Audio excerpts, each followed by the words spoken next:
Richard Coleman.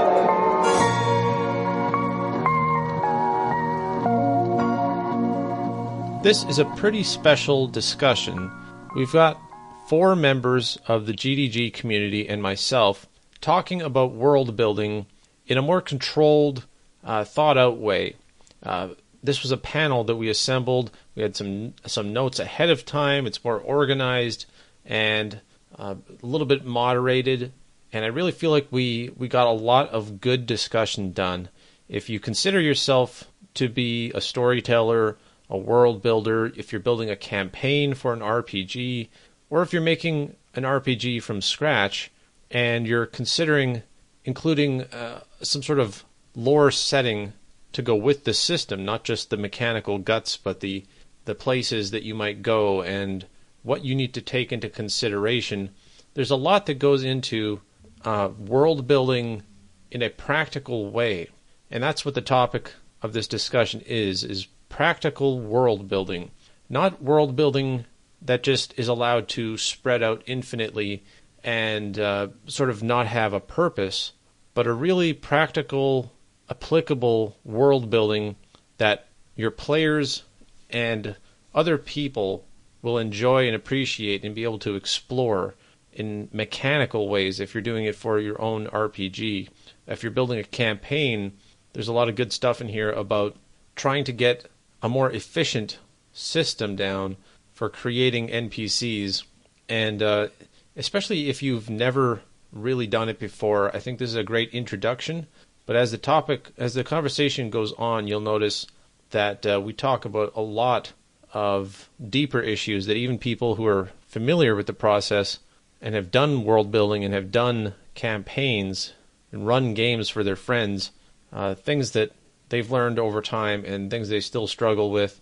And hopefully you get a lot of good advice out of it, because I felt quite inspired, and I plan on using some of the insight that I got here to help build up my system more, build my lore in my setting better, and be more prepared if I run my own system in my own game, how to anticipate what a GM needs from the system and what players need from me if I'm running the game. So this is going to be about a 3.5-hour discussion of almost non-stop good advice and real discussion, some back and forth, and sit back and enjoy it. Hopefully this will be good advice you can come back to years from now, and it will still be relevant. It'll still be good advice for you. And if you don't mind, go ahead and share this with other people who you think could use this advice. If you're part of a community that builds worlds, runs games, designs games,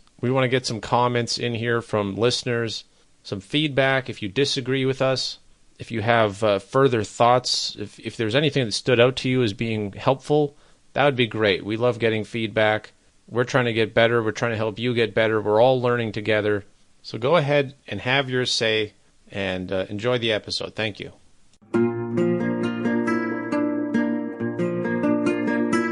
All right, so we're here with Algal, Artificer, Milk Toast, Molly, and Thade, and we're planning on discussing practical world building. That's what I called it, at least. And basically, we want to talk about the ins and outs of actually trying to make a world that works, I guess is a good way of putting it. Make a world that actually seems to mechanically and logically fit together. I'm already getting roasted in the chat here for how I pronounced Artificer. That's great. So let's get some introductions first. Let's start with Molly and Thade. Howdy there. Molly's fairly sick today, so she won't be saying as much. Her throat's a bit sore. All right. Well, if she wants to chime in, she can. And you'll know her when you hear her.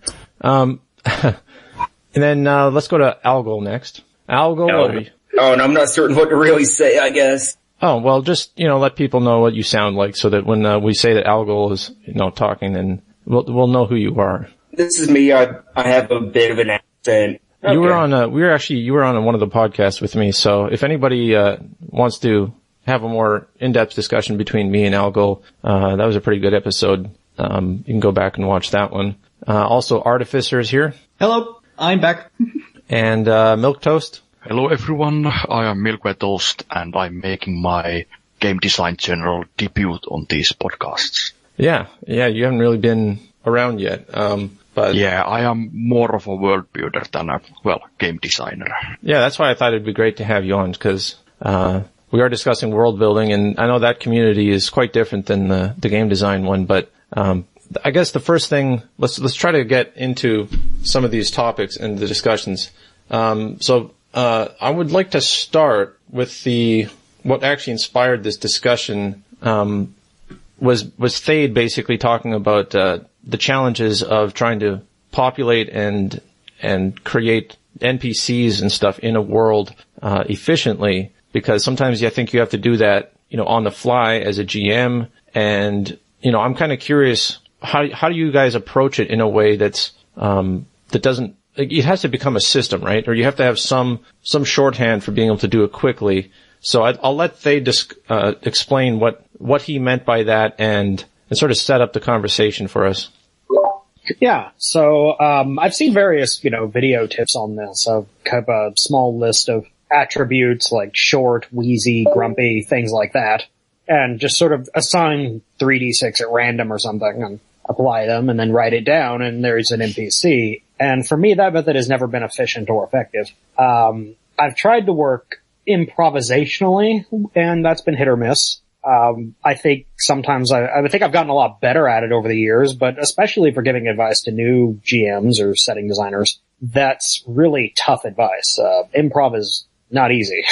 So I'm wondering, is there a better way to go about this? For really key NPCs, it's not too bad. You come up with an interesting idea of a character like you want to ride as if though you were a player, and you just sort of put them in with their primary motivations, sort of go about that. But in terms of making the world lively or interactive, or even just when you're short on ideas for, players usually only have to come up with one character they want to play, but as the GM, you have to make an entire city's worth or something of that nature. And like, what would you say the challenges are of doing something like improvising? Because I haven't run a lot of games. Like, I mean, I've barely run any. And so in the long term, when you're really in the meat of a campaign in a session or whatever, what are the kinds of problems that come up that you'd like a solution to? Why is it so, what happens if it goes wrong, basically? Well, usually when it goes wrong, you end up with either some pitiful joke of a character that the players will never actually respect. This usually happens when there's a character who has to exist, but you're not particularly motivated to make, such as, ironically, a king or, a police chief or something like that. Someone who needs to be there because it's a role in society that has to be filled, but you haven't put a lot of thought into what kind of person actually takes that or what their ambitions are. Some sort of public servant, and they're usually unmemorable, and they say something lazy or stupid or just generally come off, not to mock your name, but as milk toast. And then they end up getting some sort of nickname that, all they're remembered for. Yeah, the nickname, I think, is a clear marker that something has gone wrong. And even now, I'm struggling to come up, with a lot of the complex factors. I mean, a king should probably be one of the most interesting characters in the story. He has a lot to deal with, and it's hard for me to keep track of all the things he needs to deal with that would inform his character thus. Or even just all the lesser court nobles. And then I have, several dozen nobles that I have to figure out and how they all interplay, and the PCs may never even meet these people. So I'm not sure how to write a good character in these situations. And guys, correct me if I'm wrong, but one of the big problems is that, once you establish something, even if it's just improvised and everyone knows that it's improvised, it's kind of locked in. Like you can't really go back and be like, well, actually I thought about it and that wouldn't have made sense, so I'm just going to rewrite the setting on the fly. I've had a couple of really good successes there too, sort of a critical success in a sense where you didn't intend to. Like there's this one basically random barfly that I wrote into a scene once that has already become ascended into basically a member of the party now. Completely unintentionally, just because I happened to improvise his drunken shenanigans quite well. I've listened to a bunch of podcasts and I've seen that happen over and over where, almost as comedic relief or somebody who's just created on the fly to fill us, to just like have a certain tone, just to put a twist on the scene. To fill a slot or something that had to be there. Like I also, the other example I would put of this is a particularly lecherous bishop that I wrote. Like a guy who just gives absolutely no fucks about the creed, and he's really just here for the position and the, comfy lifestyle. And he just is, and it was really kind of a throwaway, sort of, but, now he's definitely part of the canon and a major part of the story, right? And so improvisation can have its successes, and when it doesn't, you usually just end up with a sad nickname that you toss away. But the real problem for me is that you have a lot of characters that PCs might encounter, or a lot of positions, I should say. Like, they may encounter the king, or they may opt to leave town and go somewhere else for some reason. They may encounter the duke of that city, or they might not. They might encounter the police chief, or they might not. And it's an immense amount of work to prep each of them such that they're well, robust characters with interesting, thought-out personalities. But if I improvise important characters that I can't get rid of, sometimes it works out great, and sometimes they're complete trash. And then the story is stuck with complete trash in a critical role. So I'm not sure what a good solution to this is, and I'm curious to see what others think about it. Yeah, it's something I always end up having sort of where I'll try and do the minimum I can on prep them. There's so many of them, I'll be like, what's just a mannerism that allows me to run that people goal, some quirk in their personality. And I'll end up kind of like building as I go along. And it works well in the initial prep, because pretty much what is all I need to send on them late. Oh, it is? Alright, Yeah, Algo's having a little bit of a spotty connection there. No, isn't that better? That sounds better right now. Okay. But yeah, I try and always do the minimum work I can, I guess, where I'm like, what's a mannerism that's important for running them, a goal, some quirk of their personality. And it makes it easy to get a huge list of NPCs quicker. But the problem is, if you're developing these NPCs in between sessions, if the players decide to have a really social session and a series of them, you can have a list of like 40 NPCs I now need to put actual work into by next week.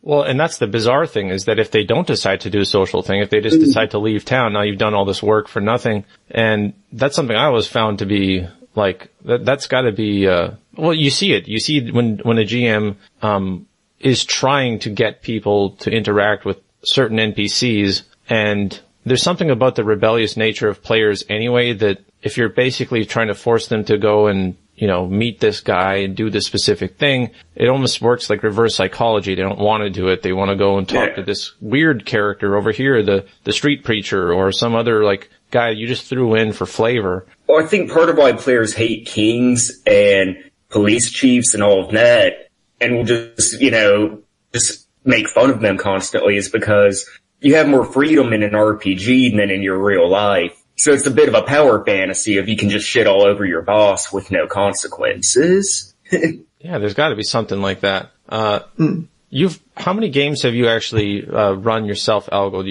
you GM a lot? I don't GM a whole lot the past couple years, but I probably ran somewhere around like 50, 60 games, somewhere around here. Yeah.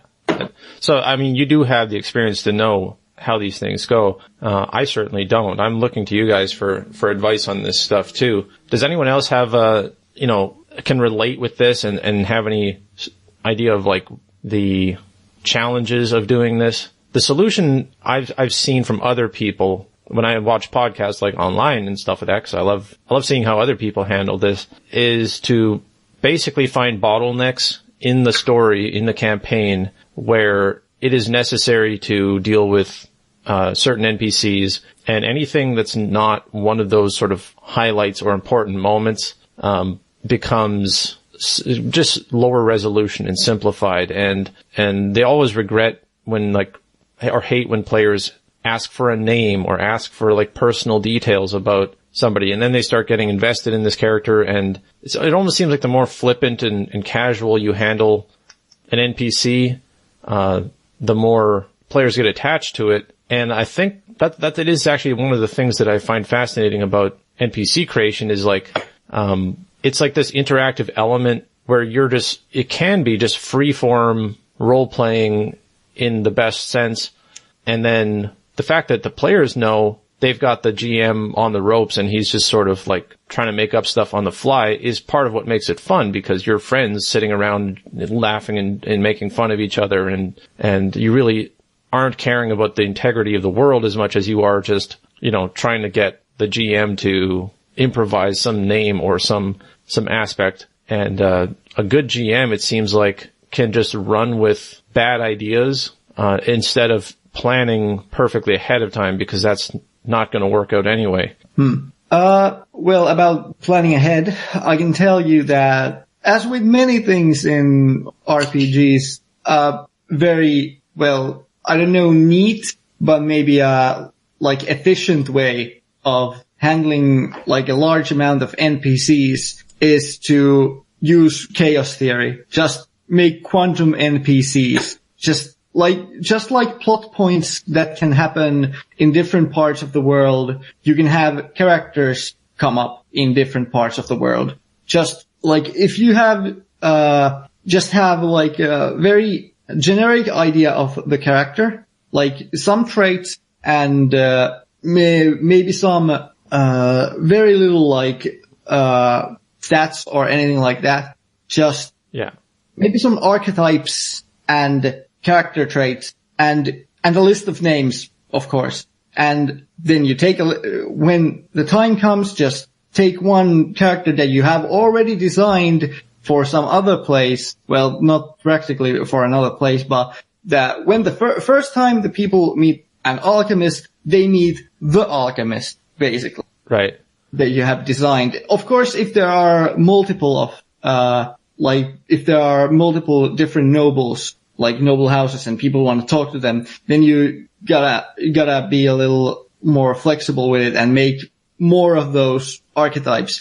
And probably, the most important things, to me at least, of making an effective character this way is to have the personality traits, their archetype, and maybe, some kind of affiliation with a power, like, with some faction. Maybe, like, what's their affiliation to the king or the guards or whatever.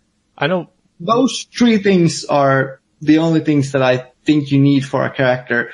And then you should always have names at hand. Yeah, I was thinking, that's kind of one of the reasons why, in the, outline that I created for the discussion, I was talking about the hierarchy of what's relevant, because to me, it's like there is stuff you need, and then there's stuff that's just nice to have. And as long as you have what you need, you can kind of improvise the rest. But, the fact that in an RPG, at any given moment, the characters could decide to kill somebody or loot them, and then therefore you need to know what's in their pockets. You need to know, okay, if this is an important character, he probably has a set of keys on his body, so the thief can try to pickpocket him, and, suddenly the police chief, who you just, thought you were going to make a dumbass who was drunk, because that would be funny, now suddenly it logically makes sense that you could pick his pocket really easily because he's drunk, and that would actually give the players access to all sorts of stuff that they shouldn't have, and it becomes like there's unforeseen consequences of making these little decisions. And so I think that's why people default into stereotypes so hard, and they make it so that all the guards are these stone-faced professionals who are like, you can't mess with them, and they're really on guard, even though it's not realistic. You'd have all sorts of variety within a set of guards or a set of nobles or whatever. It's just to try to limit you don't want to accidentally invite players to do things that are just irresponsible unless that's the kind of game you're running. I know when I was thinking of trying to be efficient, I was thinking of, in the larger sense of populating a setting and making it easier for yourself, first thinking of different contrasts you can make in society and in the setting. And if you have a conflict or a contrast in the setting, like let's say there's a war happening or there's an internal crisis of some kind in the setting, different people will automatically sort themselves into one side or the other, or sort of this middleman, power brokers in between them. And so right away, as soon as even it can just be a social thing. It doesn't even have to be something as impactful as a war. It could be like, everybody knows that the emperor is, corrupt and is killing people just to protect himself and stuff like that. Okay, so that's a controversy in the setting. Now, where does this character fall on that conflict? And as players explore, they start to figure out pretty quickly that, you know, there are people on this side and there are people on that side. And then you can have advantages and disadvantages to being on one side or the other and all the associated things. So you let the setting flesh out characters a lot more easily. And you were talking to Thade about the idea of rolling for characters. And in my mind, it's sort of you'd want to do something like that within a city maybe, or an area, a region, and then have each region have its own table. That would, to me, sound like a little bit of a good compromise where you still have randomness, but it's controlled within the context that you're trying to set up and establish and reinforce. Well, I think with it, though, you can sort of like what we were talking about earlier with the quantum NPC, you can have, say, like, goals be sort of generic. So it might be a merchant might have trouble getting certain rare products to his region. And if you keep it kind of generic, then you can use improv to muscle it into being region specific. So trying to find products rare to your region, you have trouble getting it. And that can vary depending on the region, but now you have a quantum thing, you can make it seem like it's specific. Yes, that's what I was really going for. Like I'm trying to make my settings, like I'm trying to also make my maps like that, like where I can just plop a map in front of the players and just explain what is in there and just give it the flavor that it needs depending on the region where the players are. And similarly with NPCs, you only need, like, honestly, if your players like are trying to find like a wise sage or like some druid in the forest, why wouldn't that druid be the most interesting druid in this game? There's no reason not to make it so, in a way, to me at least. I need to agree with Artie a lot, because the characters, the NPCs, when you go, for example, into a new city, they don't have to be described that much. You describe the NPCs with the surroundings. If you tell the players that you are arriving in this wintry city where all buildings are made from timber and there is smoke coming from the chimneys and you see people carrying stuff, and you explain the NPCs like where they are living, because you immediately think about, okay, North, it's hard place to live. They are all sturdy. They are all crafty. They know how to survive. And through that, you immediately get a lot of flavor for the characters. Right, so you kind of let the setting inform what they have to be. But I think what Thade's initial point was more, because I know Thade's system a little bit more, when you get into the implications of a person's role and the consequences of making,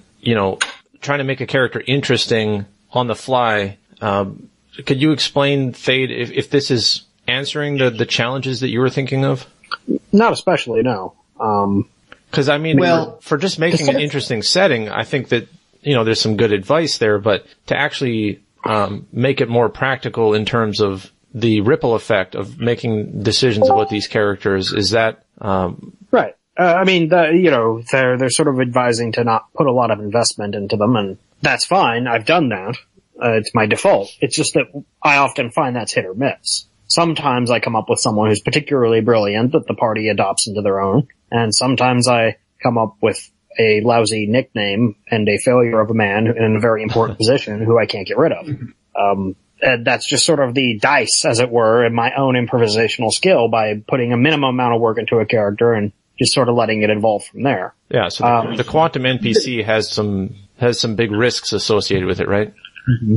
Right. And faction alliance is very, straightforward and basic. My system puts a lot of emphasis on that. In particular, I probably put a lot more emphasis into a political game than a lot of people, because that's what particularly interests Smalley, if nothing else. I put at least as much work into building a, court of nobles as most people would put into building a dungeon, and that's fine. It's just that there's no limit to the amount of people that I could be generating, all these distinct, not just names, but personalities, distinct quirks. I only have so many. There could be 40 people of importance per city, and like 8 or 9 cities within the nation, which would be the scope of the game. Well, but the question again becomes, how many of these people, on average, are the players going to meet? That's kind of up to them. But of course it is. But that's the thing, is that I guess I have to give them the introduction to see what they're interested in, right? If I just give them a list of names, and they don't have any meaningful characteristics associated with them, the game gets incredibly boring, and it ceases to be a particularly good game about court intrigue. Yeah, right? this is a problem that comes 40 up. distinct characters with 40 distinct quirks and 40 distinct factions, or alliances at least, in order to there to even be something for them to choose from. well, that's why personally, like, I don't see quantum NPCs as laziness, at least, because I can put a lot of effort into making those quantum NPCs, and then I'll just wait until the players like stumble upon them, and then when there's enough meat in there, at least with the character, with the quantum character, then you just set it in stone, because that's how the game writes itself. But different strokes for different folks, really. I would say, I think something. Oh, sorry. no, go ahead, actually. I'd like to hear what you say. I think with quantum NPCs and writing up these lists, an important thing is that because your method is essentially to write a generic NPC that's really only designed for one session and improv them into something, you need a hook for your improv. So you need a lot of interesting things going on in these regions themselves, a lot of interesting conflicts for you to slot these guys into, or else they'll just be a mush. Or else your improv will just be silly, goofy, just ridiculousness instead of improv that actually makes them better. One of the things I always find to be an interesting phenomenon when I see people role-playing is it seems like the NPCs kind of always have too much access and too much, like, people are always too interested in talking with them, an unrealistic amount of interest in, this band of dirty, bloody adventurers that just walk in and everybody's willing to talk to them. And, I'm kind of wondering, even just on the game level, whether it's best to force players to earn information about, NPCs more. How much should be offered up front, and how much should be, basically important people have an entourage of guards or like, it should be pretty selective who gets to meet, right? I mean, I feel like that only really occurs if the NPCs can do something of it for the party, which only occurs if the NPCs are powerful enough to have teeth, right? D&D's, obviously, we don't want to piss on other systems too much, but the problem there is the power dynamic is that they really don't need the setting. They don't need the nobles of the world. If the nobles are actually dangerous and powerful, then their time becomes valuable, and only then does their time become respected. Yeah. So you need to actually be able to credibly kill your entire party at the drop of a policeman's hat. Interesting, yeah. In order for them to actually care about the NPCs or respect them at all. That makes sense. Yeah, have to agree. Go ahead. Yeah, and that's not really a problem. My system is highly, hemorealistic and highly lethal, so combat should be treated as an option of last resort. Treated with the same gravitas that old westerns used to treat it before the spaghetti western era, in which people actually bothered to diplomacy quite a bit, because the moment you draw your gun, there's a good chance that most of your friends are going to die. That's the sort of aesthetic that I like to achieve. And within that, though, I still have trouble generating enough interesting people, kind of like what Algol was saying. And for Artificer, it's not that I feel like the quantum NPC is lazy, it's that I'm not really sure how to implement it in a way that would solve my problems. Well, it's not a really clear-cut problem. All in all, it's a thing that's it's like a moving target, Yeah, it's a moving target, and it's a very central thing to GMing, because that should be like at least 20% of your talking should be NPCs, probably. Well, maybe that's a little high. You need to describe everything at least, so. It's fairly low, but it depends entirely on the focus of the game. If you're dungeon crawling, then primarily you'll be describing dungeon layouts. Yeah, but still, it's still a sizable portion of the game itself, so if there was like a clear-cut real best answer for it for everyone, we would know it, probably. Yeah. And because we are humans, we are different, so that your players might care about every single NPC they meet. Or alternatively, they just don't care and go from directly to the guy who gives the quest and then goes kill the monster and rinse and repeat. And they're all fine with that. Yeah. Well, that's why I was trying to, bring it to the kind of the idea that, we were talking about the factions, but not quite factions as much as, setting, like, the direction that things are going in society for each faction. I think as soon as you take away the idea of the static world where everything is frozen in time until the players get there, and, then suddenly everyone starts kicking into gear, and that's when you meet things. That's sort of a product of the railroad, campaign where you have to meet certain things and you have certain set pieces and you have very specific plans for what you want to do.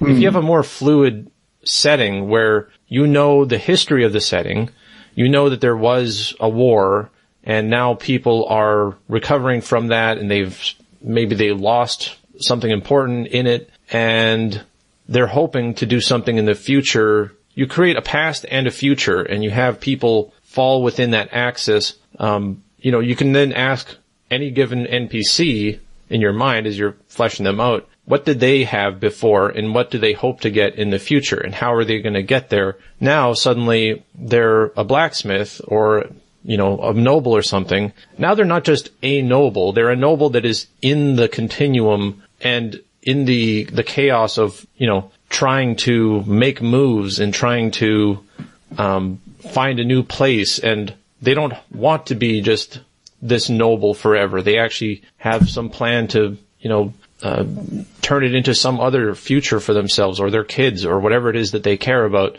I think that, to me, makes them a lot more dynamic characters. You might have people that are, some knight that everybody loves, but the knight is like racked with guilt because of the things that happened in that war that they had to do, and now they're sort of a shell of their former selves. And so now you're not thinking about just a knight anymore, you're thinking about a knight with a history and, who might want to redeem themselves or might feel like they, they're disenchanted with the whole idea of being a knight or whatever it is.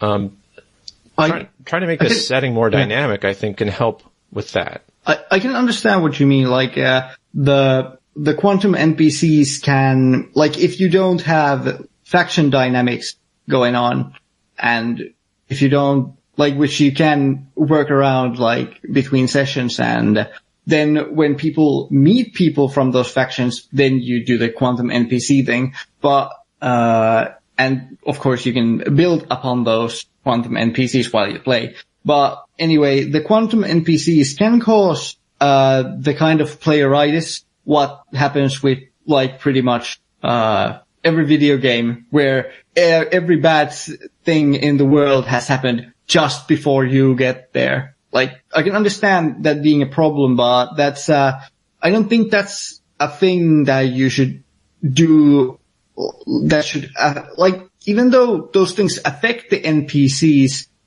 you should have those things be like a different part of world building, kind of. At least to me. Huh. A different part of world building. I'm not sure what you mean by that. Like, I mean, like the, like what do you call it? The chronology. The chronology of the world should be a separate thing from, the NPCs you'll create, because the NPCs you create should come from that chronology, but you can also, like, I don't see a problem with chronology and quantum NPCs, probably because I'm kind of used to it. But, like, to someone who is not, I can see it being, like, kind of counterproductive. Like, you make generic NPCs, but then you make things happen, but which would affect those NPCs, but they're generic. So, and by generic, I don't mean that they are, like, almost faceless. I mean that they can appear anywhere. That's what I mean by generic. Because if you have a quirky wizard, you can have a quirky wizard anywhere. Like, in the middle of the desert, yeah, it's a weird wizard of the desert, or it can be the weird wizard of the mountains. Doesn't matter. Like, kind of. Of course there will be, like, differences, like, in how you handle that. But personally, I think if something happens in the desert, then if there's a wizard in the desert, then I don't know. Let's take a little bit more of a sort of a mundane example than a quirky wizard. If it's like a politician, and I think Fade's point was that you need these people in a setting. They have to exist, and they're almost always boring. Like in reality, a lot of them would be boring maybe to an adventurer, but not to somebody who has plans to get involved with the politics of this place. And if you're running the kind of game where the politics actually matter, and you're not always just going to run away from society and go kill something, and then that's the focus of the game, it actually really matters what these people who are boring from a, sort of a high adventure standpoint. I don't know. Do you still have the quirky noblemen? And then, like, how do you, I guess, generate people more efficiently and flesh them out in a way that feels like players can interact with them and develop maybe even a relationship with them and connections that are profitable or have risks associated with that? In my mind, again, going to the idea of the setting, conflict, and then a past and a future, I think I would have to say you have to make tables and have generation capabilities that are pretty tailored. And every time you anticipate something, you want the kind of quantum NPC that you can generate or just put into anywhere and then adapt it.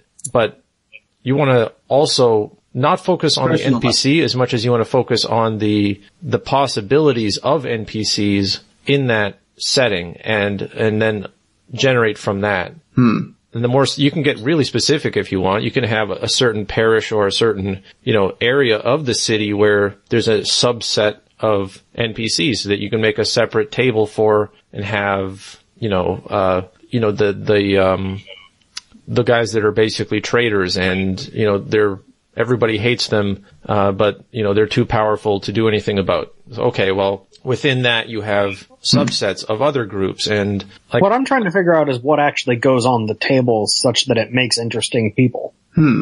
Well, maybe this again comes to the fact that I'm very privileged as a GM because my players are primarily novelists, so they can make anything interesting. So I haven't actually put that much thought into it.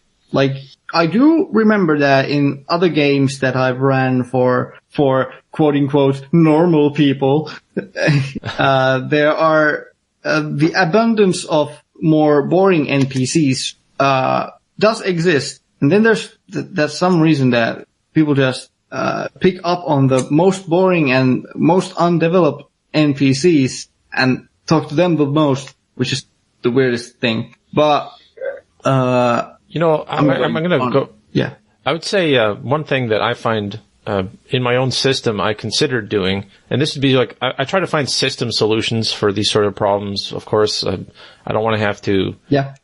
So one thing is that basically everybody has a patience limit, an interest limit, and it's like a resource that you spend when you talk to them. And it's like you get basically one or two shots at having a real conversation with somebody that you don't know personally. And I think that's pretty realistic. And it's like if you talk to somebody who, even if you are somebody who has a list of accomplishments and you're an interesting person because you're not just playing as boring citizens in these games most of the time, it's still, you make a first impression, and if you don't make some sort of connection that warrants further discussion, they're going to find a way to just get out of that conversation and go do whatever else.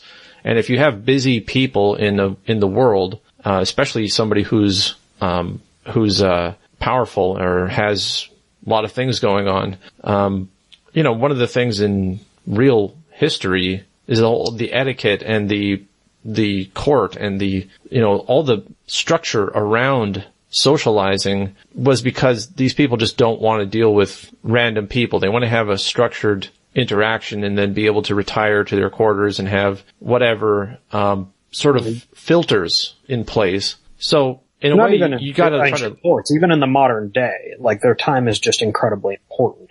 Yeah, so you can try to limit the amount, like if you don't have something planned out for a character, you can easily try to find ways to just make people busy and therefore not willing to talk to the players that much. And I think that would be a problem if you don't bake it into the system and make it, you let the system be to blame for that and be like, well, you know, you have basically one attempt at, maybe you even have to roll for it. You have to have high charisma or whatever to get a further conversation with this person. Because when you do just have the freeform role playing, it's very easy to get caught in a idea that we're going to have to play this whole conversation out to the end, when in reality, I think it is actually more realistic for somebody to say, yeah, you know what, actually, it was nice talking to you, but, you know, I got to go do something else. And they're just like roll their eyes as soon as they walk away, because who the hell was that guy and why did he want to talk to me about all this stuff, you know? Yeah. There is a possible problem with that, which might give the players a wrong impression of what they're supposed to be doing, because if you're not like, if it's not system baked, as you said, there might be a problem that they just think that you as a GM are dismissive, right, and that the thing that they're doing is not important. And that's why I would like it to be more of a rule than a case-by-case basis, and be like, well, you know, even the players are like, why does nobody want to talk to us? And be like, well, that's the way the game works. You know, you have to be interesting, or, you know, you have to have either a specific reason you're talking to them, in which case you allow that reason to define the character, but you don't have the generic interaction with them where you just sort of walk up and strike up a conversation. You either have to have something to offer or something to warn them about. There's a context in which you have the conversation, and then the context is what dominates what you learn about them and what they learn about you, and whether they want to deal with you more. And that would at least mitigate the problem to some extent, I think. Yeah, both sides of the conversation should gain something from it. Otherwise, it's pointless. Yeah, but it's something, I think this comes back to like NPC access, because it's an access to them, because it's like, in a real life conversation, if you ask someone about the town you're in, they'll tell you a few things about it, but they're not going to give controversial opinions usually, because they don't know you like that. You're going to kind of guard some of, you know, some things that aren't just normie things you would say about this town. Yeah. Sir. And I think that I think historically too, there were certain people in town who are basically responsible for being a guide, or being a, you know, the town crier, or more of a social person that you would go to meet, maybe the bartender, whoever, if you want to make it more of that kind of stereotype. And you can have people designated to basically be like, well, I don't know, I'm the baker. Just, you know, go ask that guy down the street. You know, it's like you can have the NPCs do the redirecting for you. And then even within a certain social circle, it could be like, oh, you're dealing with nobles or the city council or whatever. It's like, well, the city council already has a system in place for if anyone wants to, you know, make inquiries and whatever, you go to this guy over here. And allow the NPCs to push your characters to the NPCs you do have planned, because that would be another solution for, I don't want to, this character doesn't want to deal with you, but he's happy to tell you about that guy, and that guy will answer your questions and stuff like that. Does that sound like a fair solution in a way? Well, it can be a compromise in some situations, but I don't think that it's a catch-all, at least, because that again can seem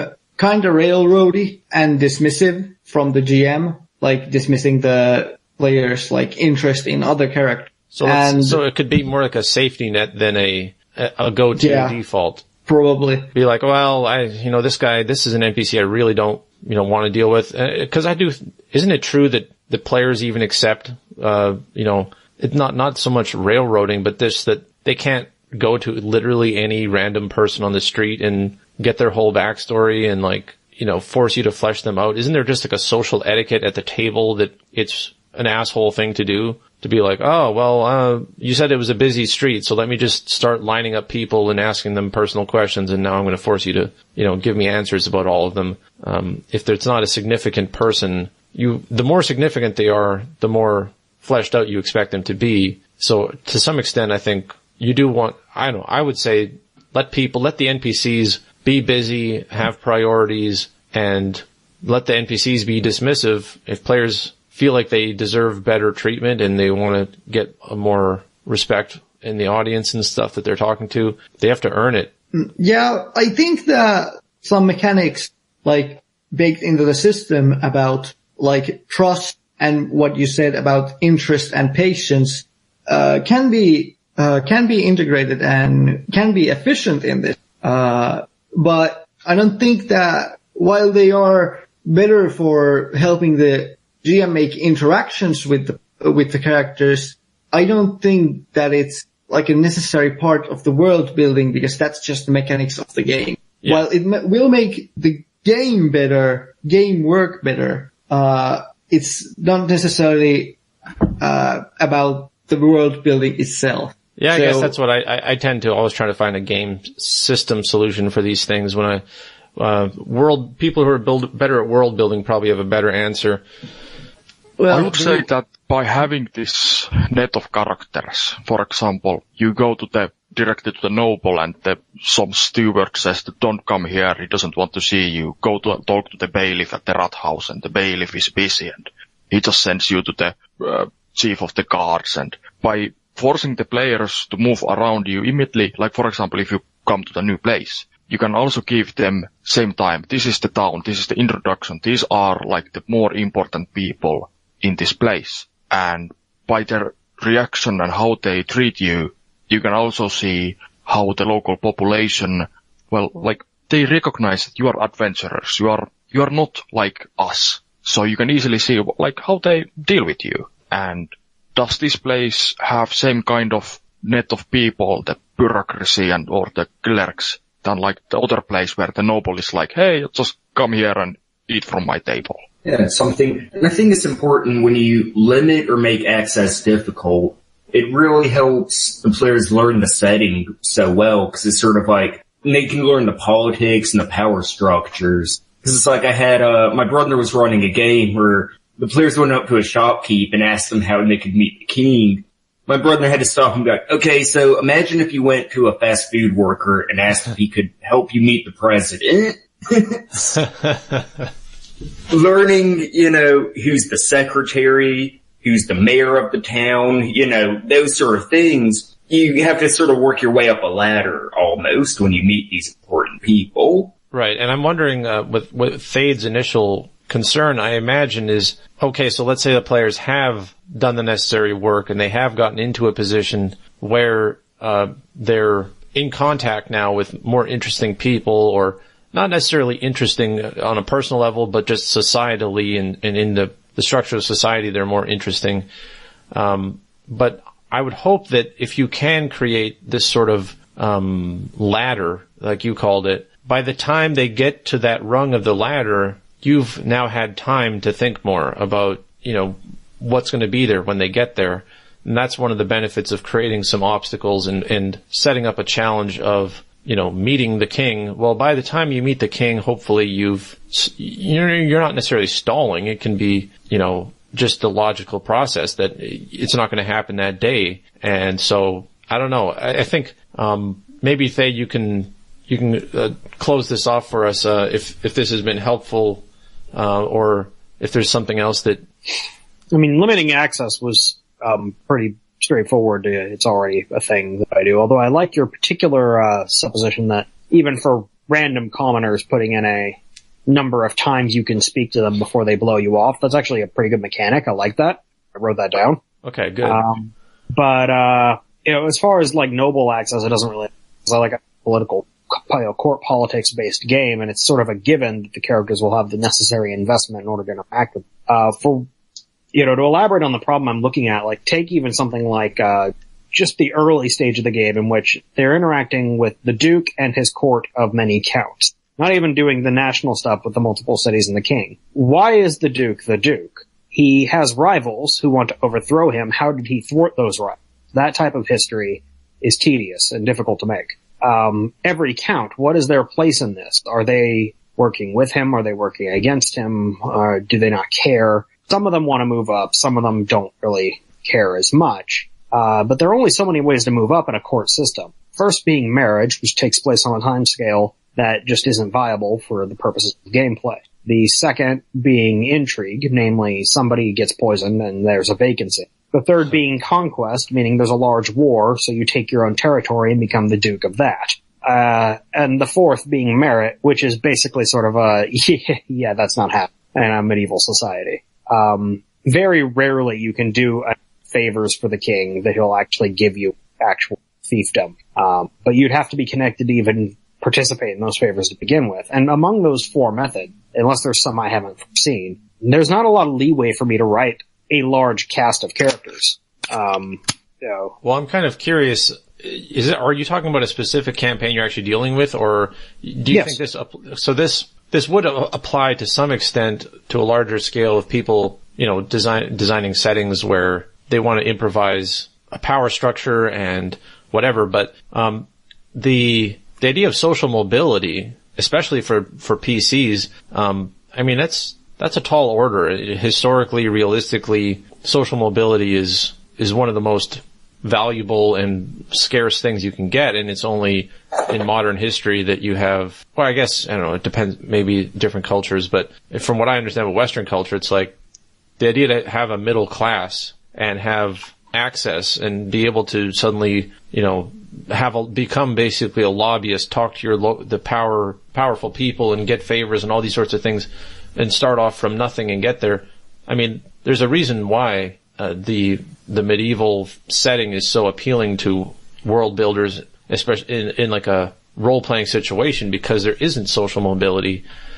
It is cut off, and the people who are in power are born into power, or they did something, they have a connection, they did somebody a favor, whatever they did. I'm not sure that it's even a worthy goal to make it so that the players can just, logically become more powerful or integrate into parts of society that they weren't sort of.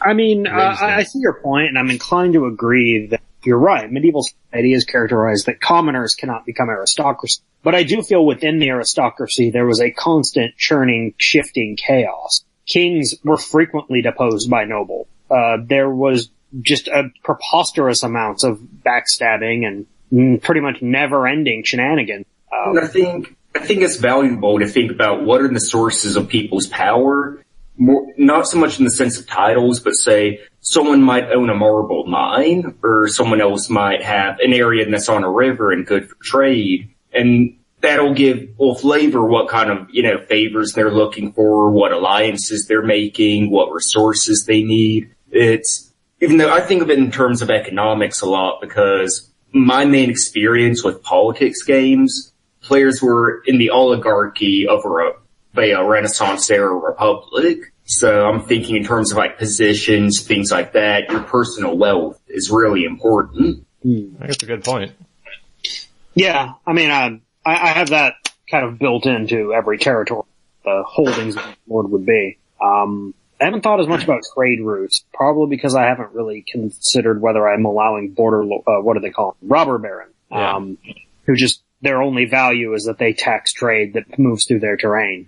I suppose if I wanted to be, more simplistic about it is, how do I write a cast of nobles as compelling as, say, the Lannister, Highgarden, things of Game of Thrones, George R. R. Martin's caliber.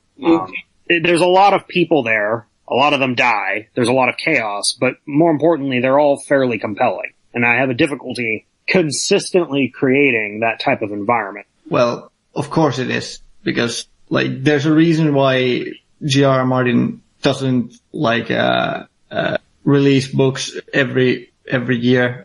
It takes time. You are setting a very, very high standard for yourself, which is cool.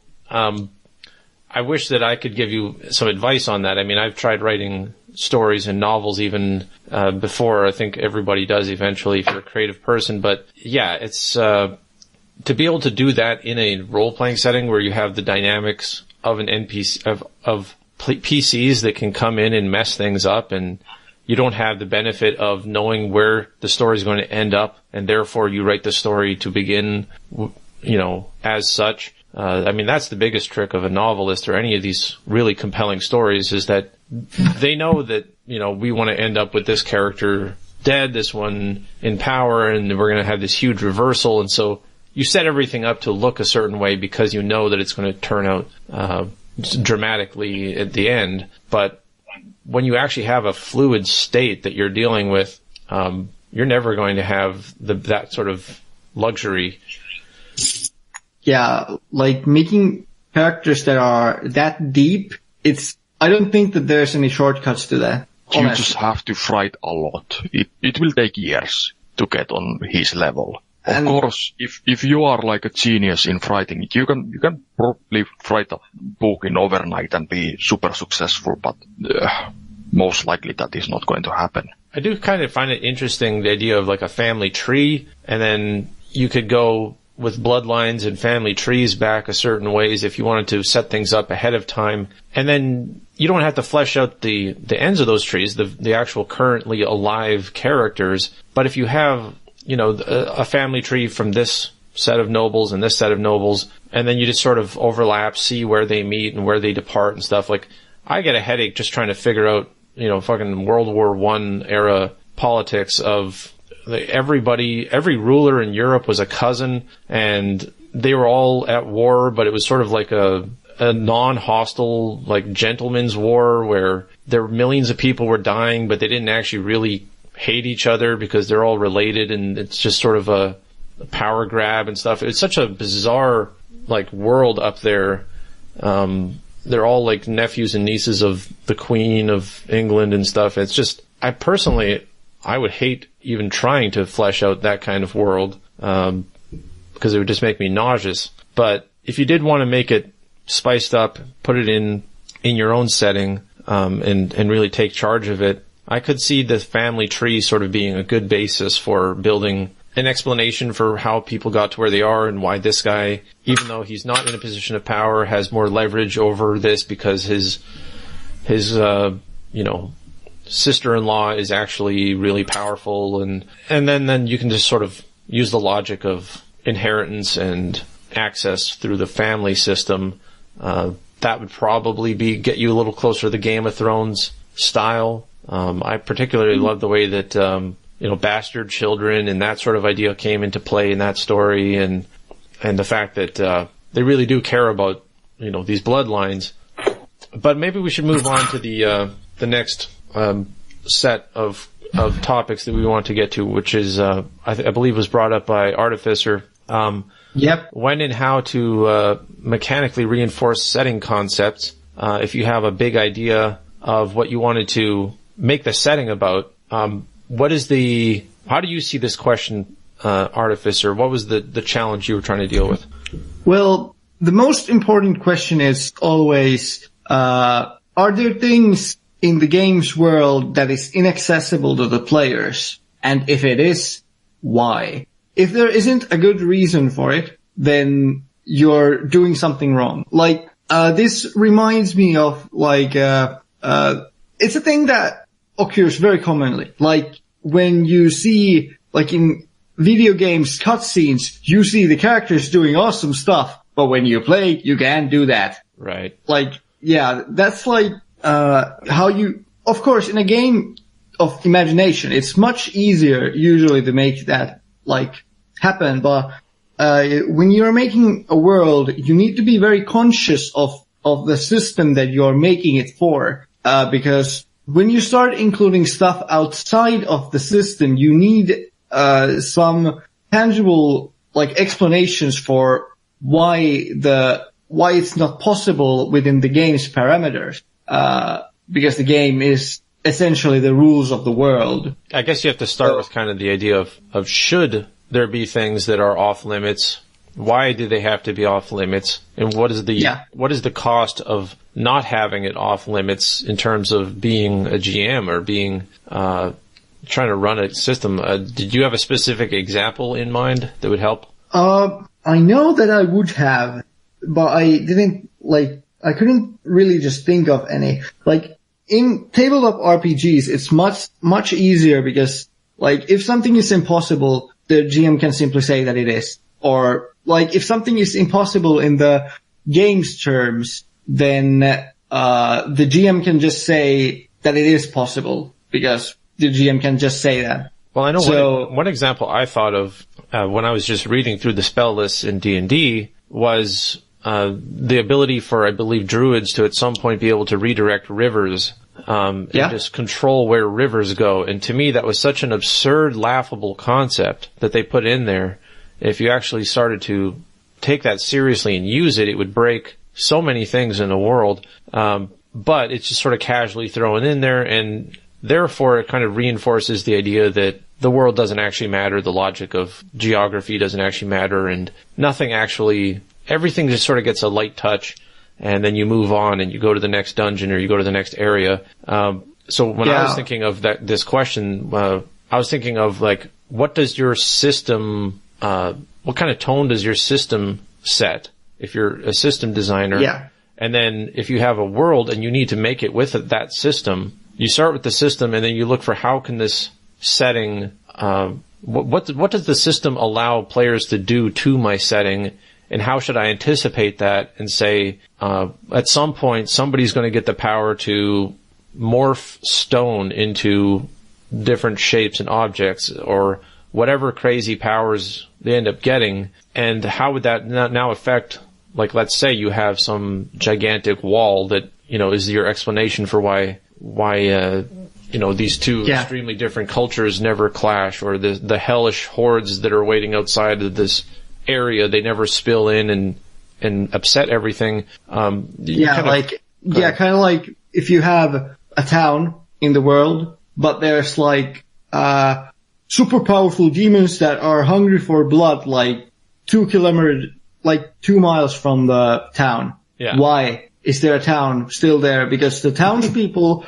are just level 0 commoners. They can't fend themselves against these like CR10 demons. What's going on?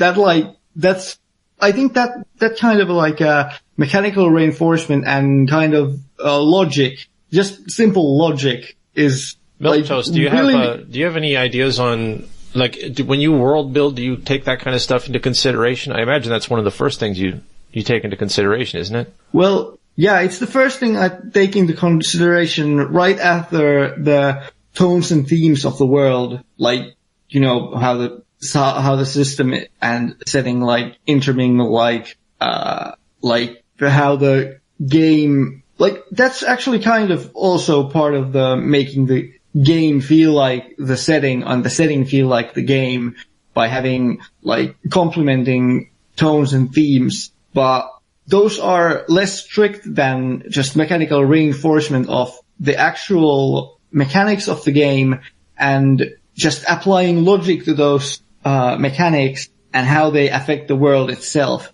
So if there are, like, imagine that there are some, like, let's think that it's a Magitech setting. How do you even say that? Anyway, like magical technology setting, and then there's nothing that says that the players can actually create anything with said magical technology, because the constraints of the game just don't allow it. Yeah. Like, I have taken this account in my world. For example, I have written that if forest trolls, which are like 2.5 meter tall forest creatures, if they went out and raid few farms, there would be reaction to that. First of all, like, people would go to the cities, the nobles would take notice, they would take their own war band, they would go and kill all trolls they can find. And then there would be peace again.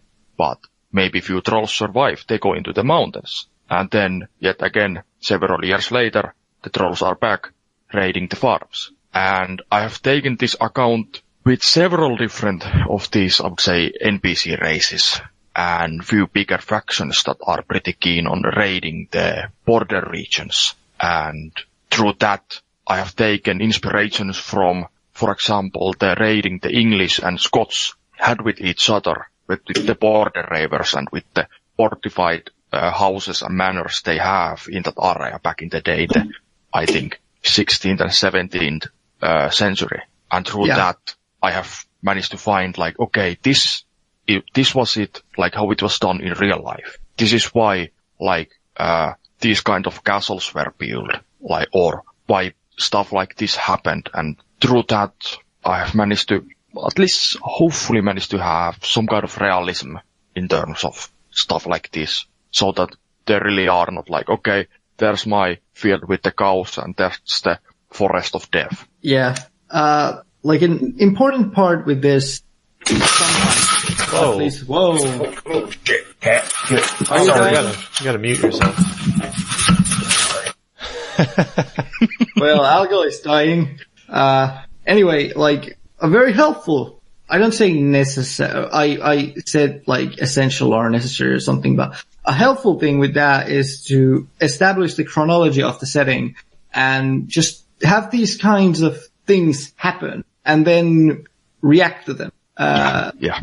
If you think of your setting as being like a little simulation and you let it play out for a while and then start coming up with concepts for how to anticipate when the players get there, what do they actually see? I think that's a great idea. Yeah, like, I think, like, regarding the Session Zero game, Origin Zero, that I'm planning on making, and actually about setting building itself, I think that, building your setting should always start, like, 50 or 100 years before the players actually, like, were the era that the players play in.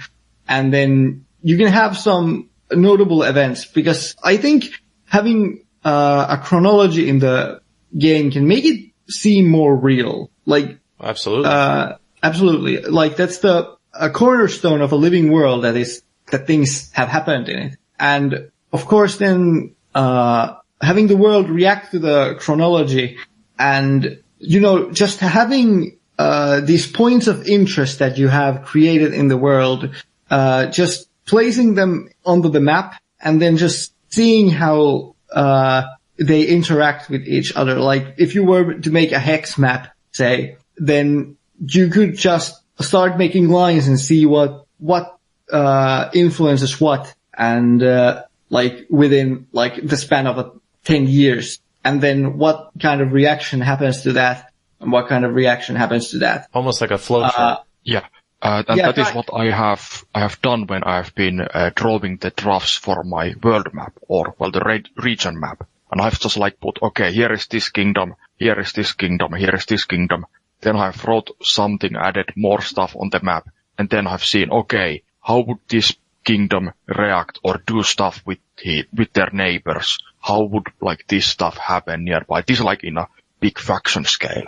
And you could put this on a smaller scale. Okay, players come to this new place, and you know that, okay, there is, like, that forest, it has the trolls. There is those hills, they have dwarves who hate humans for some reason. And you immediately have, like, two factions that could be against you, and you could possibly fight against them. Yeah.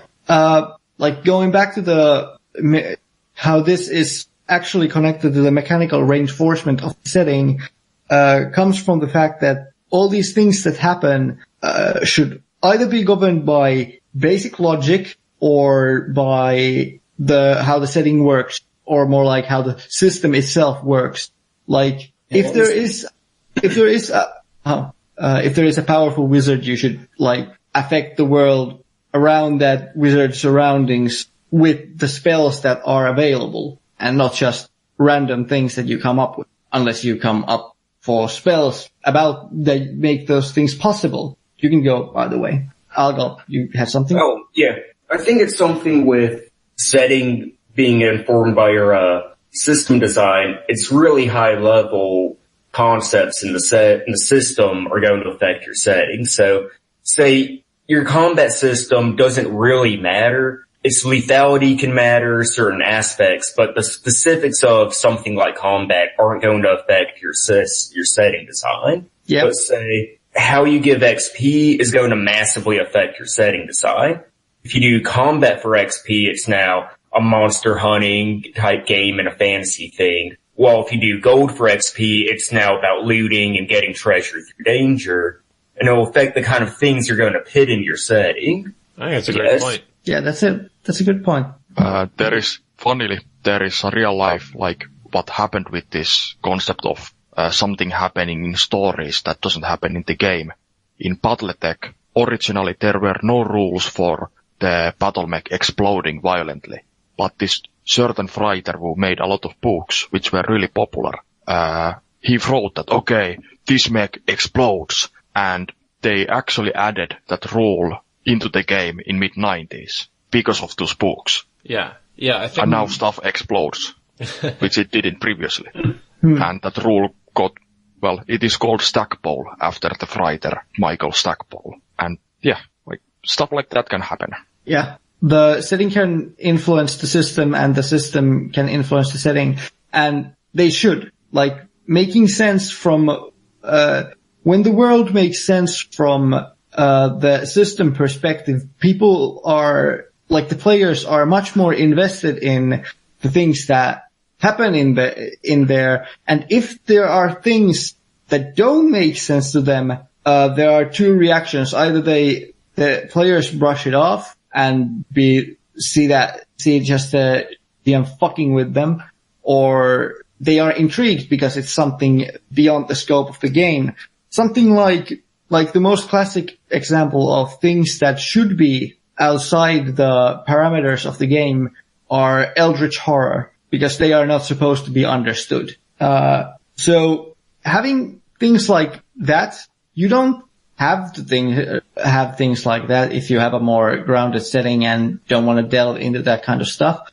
But if you do have something with eldritch horrors or divinities or anything like that, then it should be clear to the players that it's impossible, because the players are playing inhabitants of the world, and the inhabitants of the world know how the world works. I'm kind of curious if Thade wants to weigh in on this, because I almost see his setting as being the same as his system. The system is the setting, and you know, the setting is created out of the logic of the system in a way, or at least that's the goal, isn't it? Yeah, I mean, that essentially summarizes my thoughts on the entire topic. Because for me, at least, because I'm so invested in that setting and the system being married to each other, I don't really have a lot to contribute on what other people are doing. Like, it's not like I insist my way is the only way. It's just, for me, there's not much of a distinction between setting and this is also just sort of a idiosyncrasy of what I'm doing in particular that's not really meant to be distributed to other GMs. So. Right. And that's what I was kind of curious about, because I do want to make it, you know, for people who are getting into this topic, or if you're a new game designer, you're curious about making your own RPG, you don't need to, you can afford to make your setting first and think it through, build a world, have fun with building a world, and then ask yourself what system you want to use it for. But just know that you're going to run into some serious problems once you just try to paint over an existing system and say, okay, well, I'll use this system. And very quickly you'll find out that players are asking very hard questions that you don't have answers to. Whereas if you start with a system and you have sort of a setting in mind as you're making it, or let's say you just want to homebrew or build a campaign for an existing system, a game, then you can start to use the logic of the system to help you, and players will appreciate that you came up with something clever, something that as much harmony as you can create between those two things. I think players will notice it and appreciate it a lot, because that's literally what they're doing is they're role playing, is they're trying to interact with the world that you created using the system that you've all agreed to use.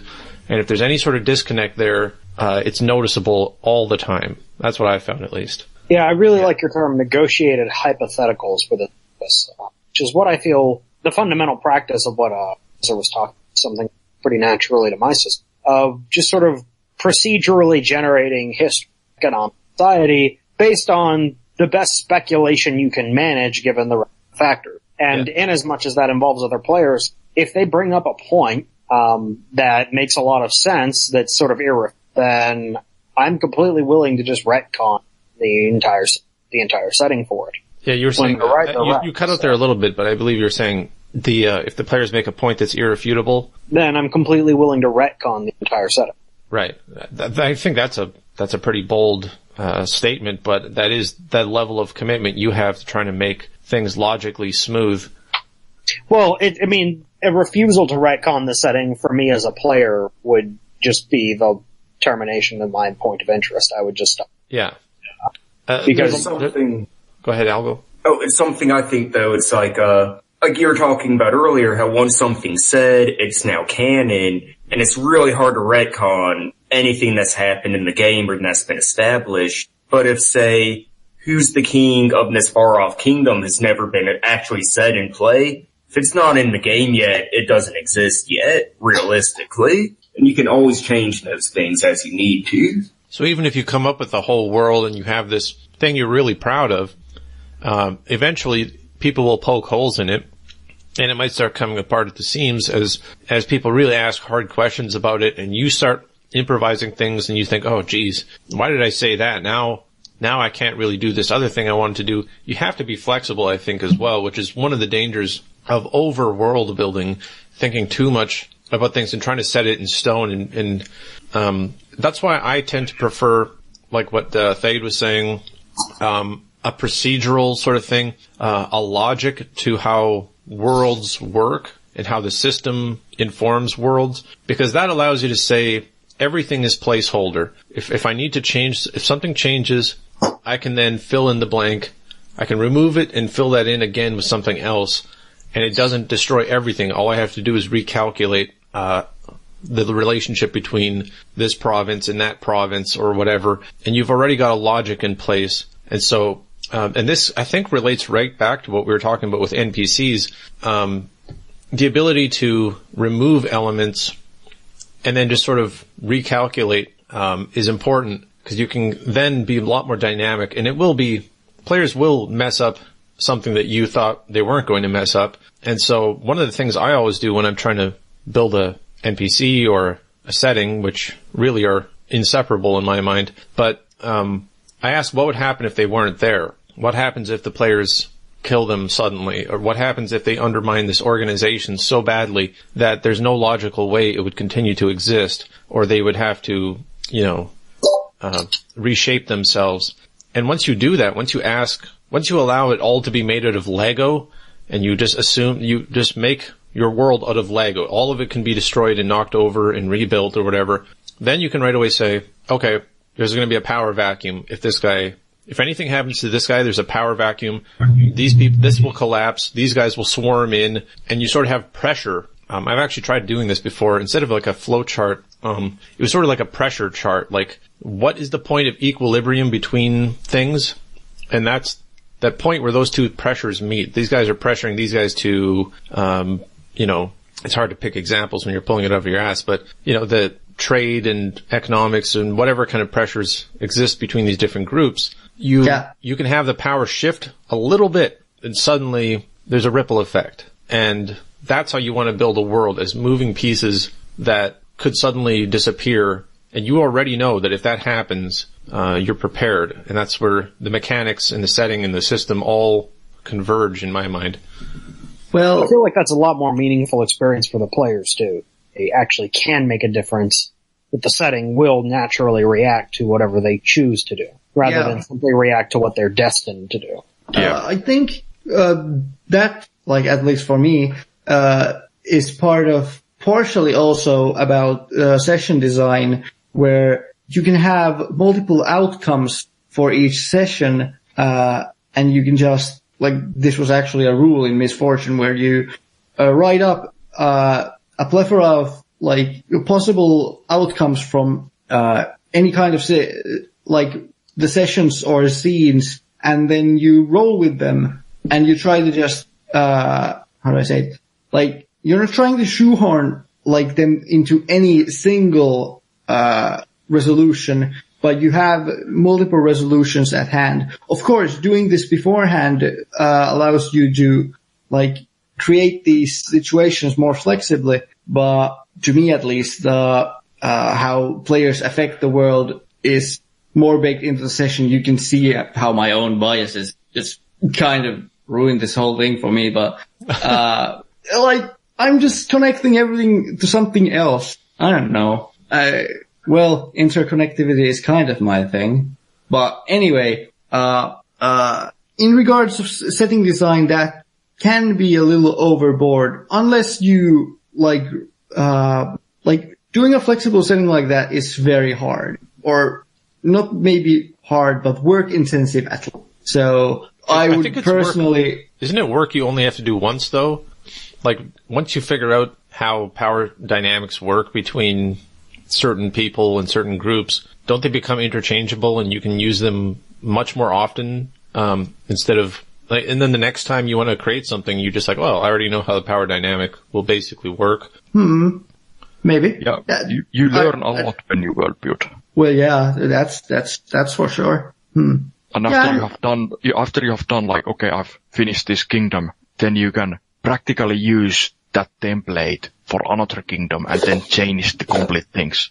Like I really like in this one PDF that goes around the internet, grain into gold. There is like 15 questions answering everything from like what do they eat, how do they transport stuff. And when you answer to all these questions, you have a society that comes from the, like to the peasants, to the like to all the trade and stuff. And through that, you can easily build, for example, like Mediterranean trading culture that they don't have access to all grains. Okay, they eat a lot of fish and they use this kind of like porcelain for carrying their stuff. And it immediately helps with the faction, like what kind of place it is. Yeah. I was just going to say that if you add any element of magic or sci-fi technology or even like modern technology, science, or anything like that into these settings, you just have to be extra careful with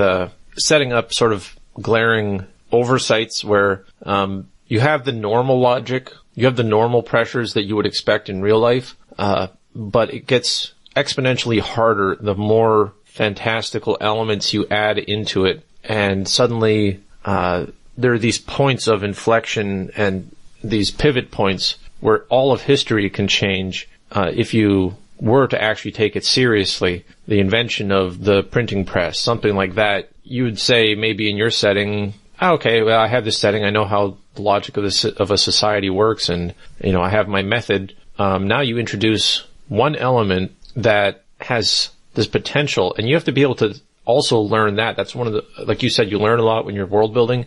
Studying history and studying like what changed history is also pretty important to be able to say, what does this system that I'm working with allow for, and how would that have changed history so that the creation of golems and artificial life forms and magic beings or zombies or whatever it is that these mages and the alchemists have been able to create, how would that change slave trade? How would that change all the other things that are in your world that you're using sort of normal real world logic to build, but you need to sort of get on a new level and say, there's going to be all this extra consideration, all these extra pressures that suddenly exist, and a whole opportunity. Maybe a new gold rush happens because there's one resource that needs to, that this powerful faction needs to be able to create more golems. And so anybody who can get that is going to become rich immediately. And that's the kind of extra logic you have to be able to apply not necessarily on the fly, but hopefully you've thought of it ahead of time, and then you can make it feel alive in that sense, more realistic. Yeah, that's also like, that also kind of ties into the mechanics, because usually those fantastical elements are baked into the mechanics. Yeah. But you should always like keep it in mind, like if there was a plot to like murder a king, then you should ask, how would magic affect this? Like, would there be like magical scrying, magical poisons, like spells that could like instantly just kill the king? What kind of wards does the king have for them? Like Ultima Online. You remember that story? I think everybody knows that story. Yeah, everyone knows the story of Lord British dying.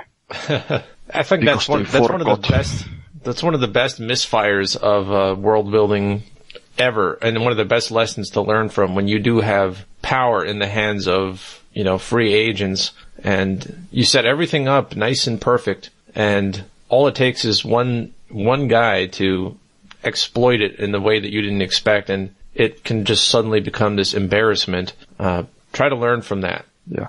Like, I know that I would have huge problems with my setting if I decide to go even like the normal D&D level of magic, my setting is relatively low magic. Like the whole, like the overarching plot is that magic is slowly coming back. Slowly. So if I were to add level 1 wizards from D&D into the game, they would probably be like only handful of them in the world if I were to like directly transport them and fit them into the current power level. They would be that powerful. Right. So if I were to like, and I know that if I were to like start playing inside my setting with D&D, I would have to do a lot of changes, and I would have to probably throw a lot of like overarching history and stuff away and concentrate on a single region, because otherwise I would have no idea how it would affect everything else. So if I were to play a game, like a proper game, I would have to use like system like RuneQuest or other similar system that can be played without using a lot of or no magic at all. Huh. Because it just wouldn't work, at least without no major reworking on it. Yeah, I think this is one of the benefits also of designing a game and building the world at the same time and doing it all yourself instead of, I guess if you're really familiar with the system, like D&D's or whatever, you can get used to it and then you can build worlds for it. I know that Algo has made some campaigns that have sold well and actually, been well reviewed, just based on, making campaigns. Algo, what would you say are some good pieces of advice for people to keep in mind as they're building a setting mechanically? Because you obviously do have to, when you're making a campaign, know what kind of powers players are going to have, what kind of opportunities they're going to have. I would say it's a lot easier at low levels, obviously, and it's honestly part of why I pretty much prefer playing a basic edition OSR type D&D, because in there, 10th level is like level 20. It's 10th level's epic level, essentially. And the King's Guard is a 5th level fighter. The power level isn't quite as crazy. And what I find in it is that an important thing to remember is players and everyone else aren't built the same way. So a court wizard doesn't have to be a 6th level fighter or wizard or whatever. You can just throw some random spells onto a 3 HD monster or something. I feel like it's kind of a mistake people make when they assume everything players have access to is something everyone in the world has access to. Huh. Because players should be built differently from the rest of the world. Their needs are different. And you mean that in terms of obviously the mechanics, because you don't give every NPC all the same mechanics, but even from a world building perspective, you want to, you could have, a prestigious knight or something like that who you would think is the equivalent of a player at a certain level, but actually they have a bunch of extra tricks up their sleeve, or... Yeah, they can have special things, or you can have a powerful wizard have HP equivalent like a 2nd level character, but he can summon demons. It doesn't need to be exact with how it works mechanically. That's an interesting point. Yeah, like, coming off from that, like, even though I said that, like, having things available to the players is important, like, of course, that comes to the question that, like, why those things aren't available to the players, and if they are, how would they be?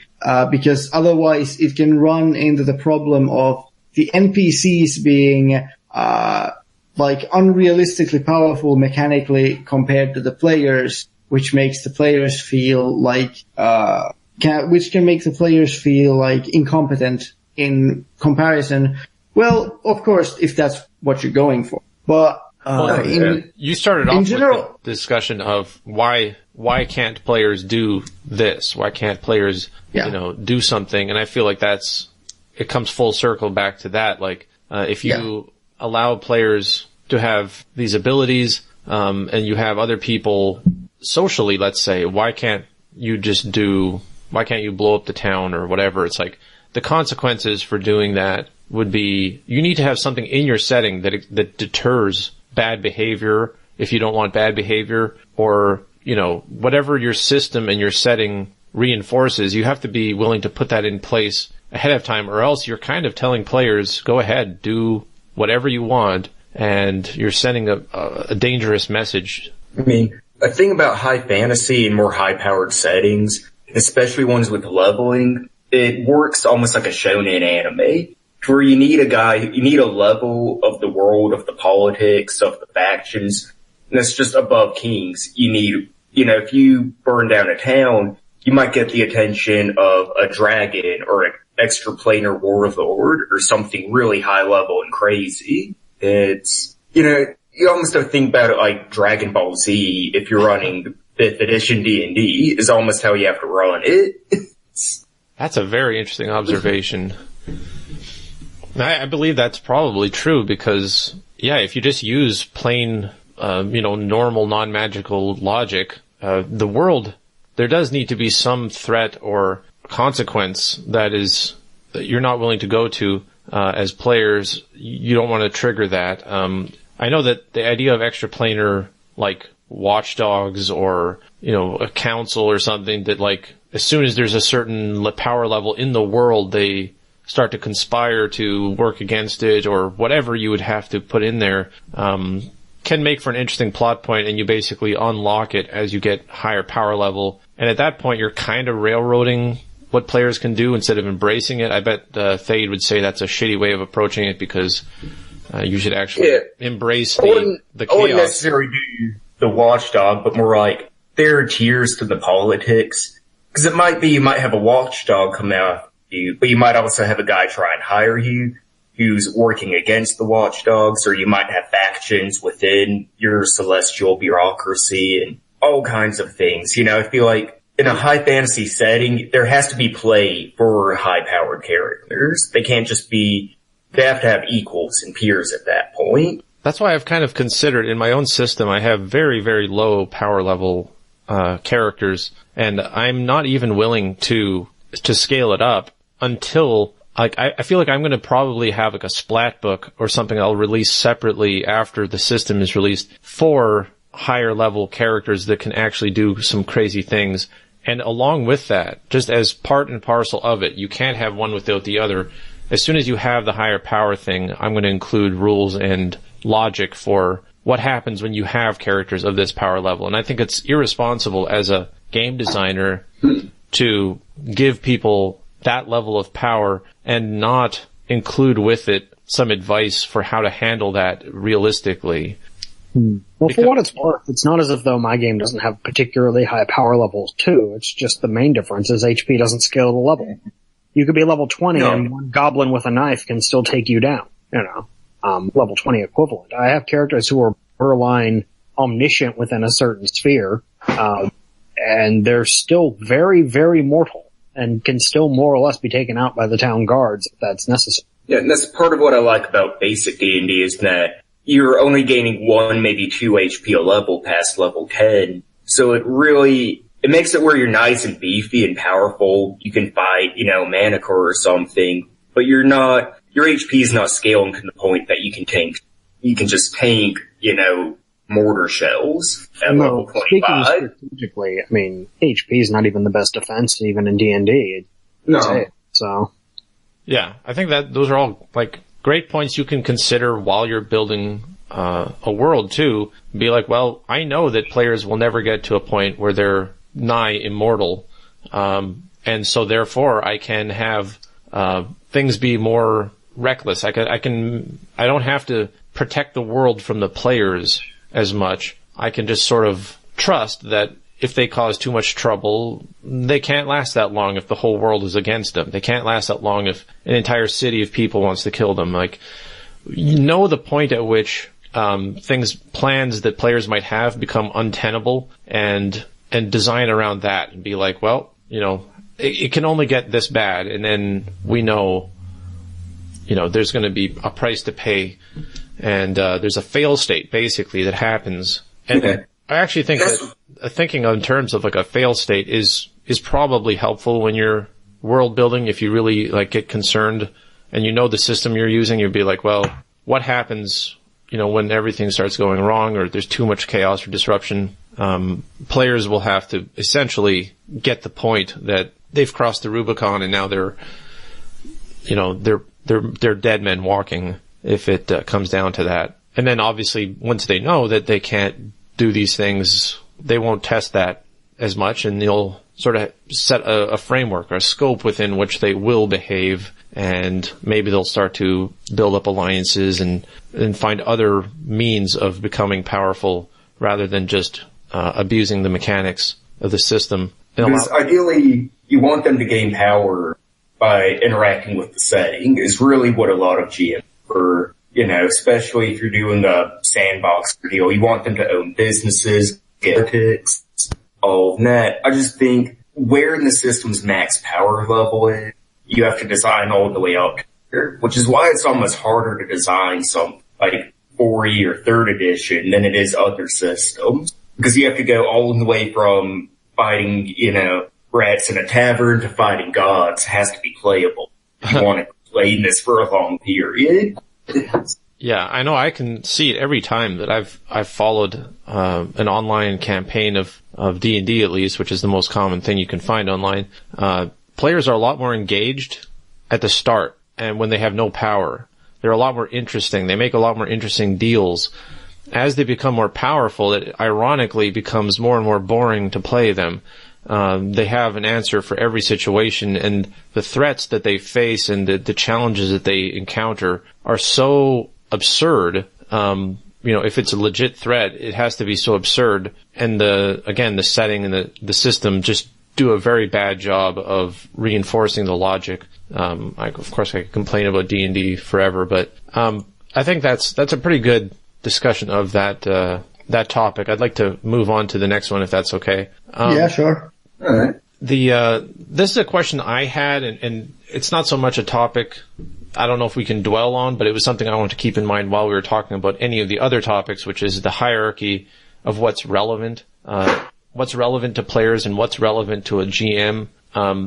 We have obviously been talking about that. I don't think we have to dwell on it, but in my mind, this is just a question of world building where the players, when they come into a setting and they come into a world, last time we were discussing world building. We got into the idea of the info dump and the sort of huge upfront lore that players really don't care about because they're not invested yet.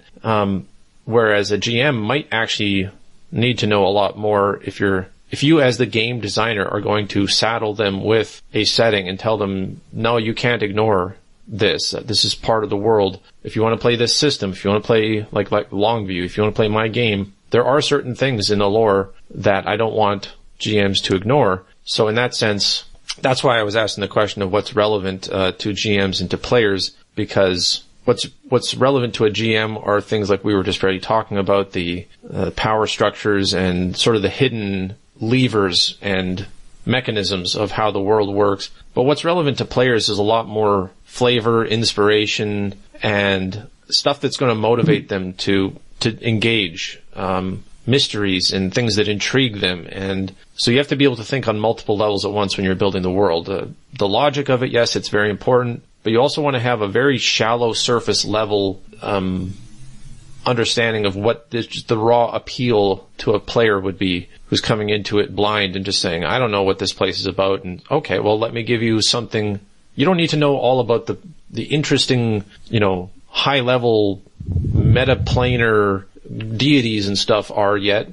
Here's just a cool place that you can hang out in and interact with, and kind of don't get lost in the clouds. Bring it right back down to ground level, starting level, and give players something to care about and to be invested in. All right. I went through the answers, I went through the questions, on my own. Yeah. I came up with a little different, answer, but sure. For this. But for me, the most important part, from a world building perspective, and if you're making a game with world building, what's the most important thing? It's so obvious. It's so obvious that people don't really even think about it, but it's, tone and theme. It's surprisingly important. People fumble with that a lot when they're trying to run a game in a world that doesn't fit the system, like when you're trying to make a really dark and gritty game with D&D, that doesn't work unless you homebrew the shit out of it. So I think also that depending on which edition you're talking about, but well, of course, yeah. If you want to make a grittier game, of course you play the OSR games for obvious reasons. But like I could basically like boil down my whole answer into just 3 words: themes, threats, and factions. Like those, in my view at least, those are the 3 most important things that like affect the setting in on itself. Like you can come up with things that react to those things, like how you can come up with kingdoms that like react to those threats. But I think that having interesting threats and having interesting factions in along with having these things be aligned with the game's themes is the most important part, to me at least. yeah, Maybe it's I think that's a good point. Themes Yeah. especially is something that when you're world building, I think it's easy to lose sight of because you can kind of get sucked into the internal logic of the world to the point where you don't infuse the whole thing. You don't soak. If you think of it as like this like sponge, it needs to be. You can have this whole setting, but in the end, you're going to want it to just sort of have this feeling and this not necessarily a message, but a questions and challenges and things like that. And you can do it. You can make an agnostic setting that doesn't care about that, but I think it's a lot easier on players and GMs to give them that flavor, give them the theme, and they can run with that a lot easier because people are pretty good at once they absorb a theme, it just lets them improvise a lot easier, lets them role play a lot easier. They know that it's in this setting, in this world, it's inappropriate to make these sorts of jokes or to be really too lighthearted because it's a brutal setting. And that's where like genre comes in a lot, and the idea of horror games and versus high fantasy, low fantasy. All these terms people throw around are basically just different ways of talking about exactly what you were talking about, right? The tone and the theme and the threats and stuff like that. Like if you're playing a Call of Cthulhu game, you expect certain degree of paranoia, and that's obviously reinforced by the system as well. But I think even if you're just making a setting and you don't think of it as being a campaign that players are going to go through, you're just setting up lore for the GMs to work with. It's still good to say, this is a lighthearted setting, this is a heroic setting, this is whatever, and then set the tone nice and early so that people can know they're on the same page. I see the value in tone. I'm not really getting what you're saying about theme. Well, a theme could be something like, greed. If that's a theme, you're going to see it everywhere. That's just the thing. It's a reoccurring motif. It's a reoccurring message or question that comes up over and over again, and it makes it easier to predict and anticipate and flesh out for GMs and everything if you have a theme, whatever it is. It's sort of like in Cyberpunk, if you're running a good Cyberpunk game, I don't think it can be good Cyberpunk unless there's political themes involved. And that's part of the difficulty of that genre, but you're going to have politics involved in Cyberpunk. That's a genre that's inseparable from its themes, really. Yeah, you can't really have Cyberpunk if you don't handle it as dystopian. And to be dystopian, there needs to be a dystopia. Yeah. You can't have a Cyberpunk adventure, in a sense. So some settings are going to need themes of some kind with it. But I think the tone is the more important part of these two. Like, just being in tune with the tone of the world and the game, and knowing when to break that tone also is, like, the most important part when you're designing a setting, to me at least. I'll use my own game as an example, because my game really didn't exist and had no hope of existing until I did decide on some themes and some tone. I really had a lot of ideas for mechanics and systems and logic, and I was trying to, make it as neutral as possible and just have the logic exist on its own.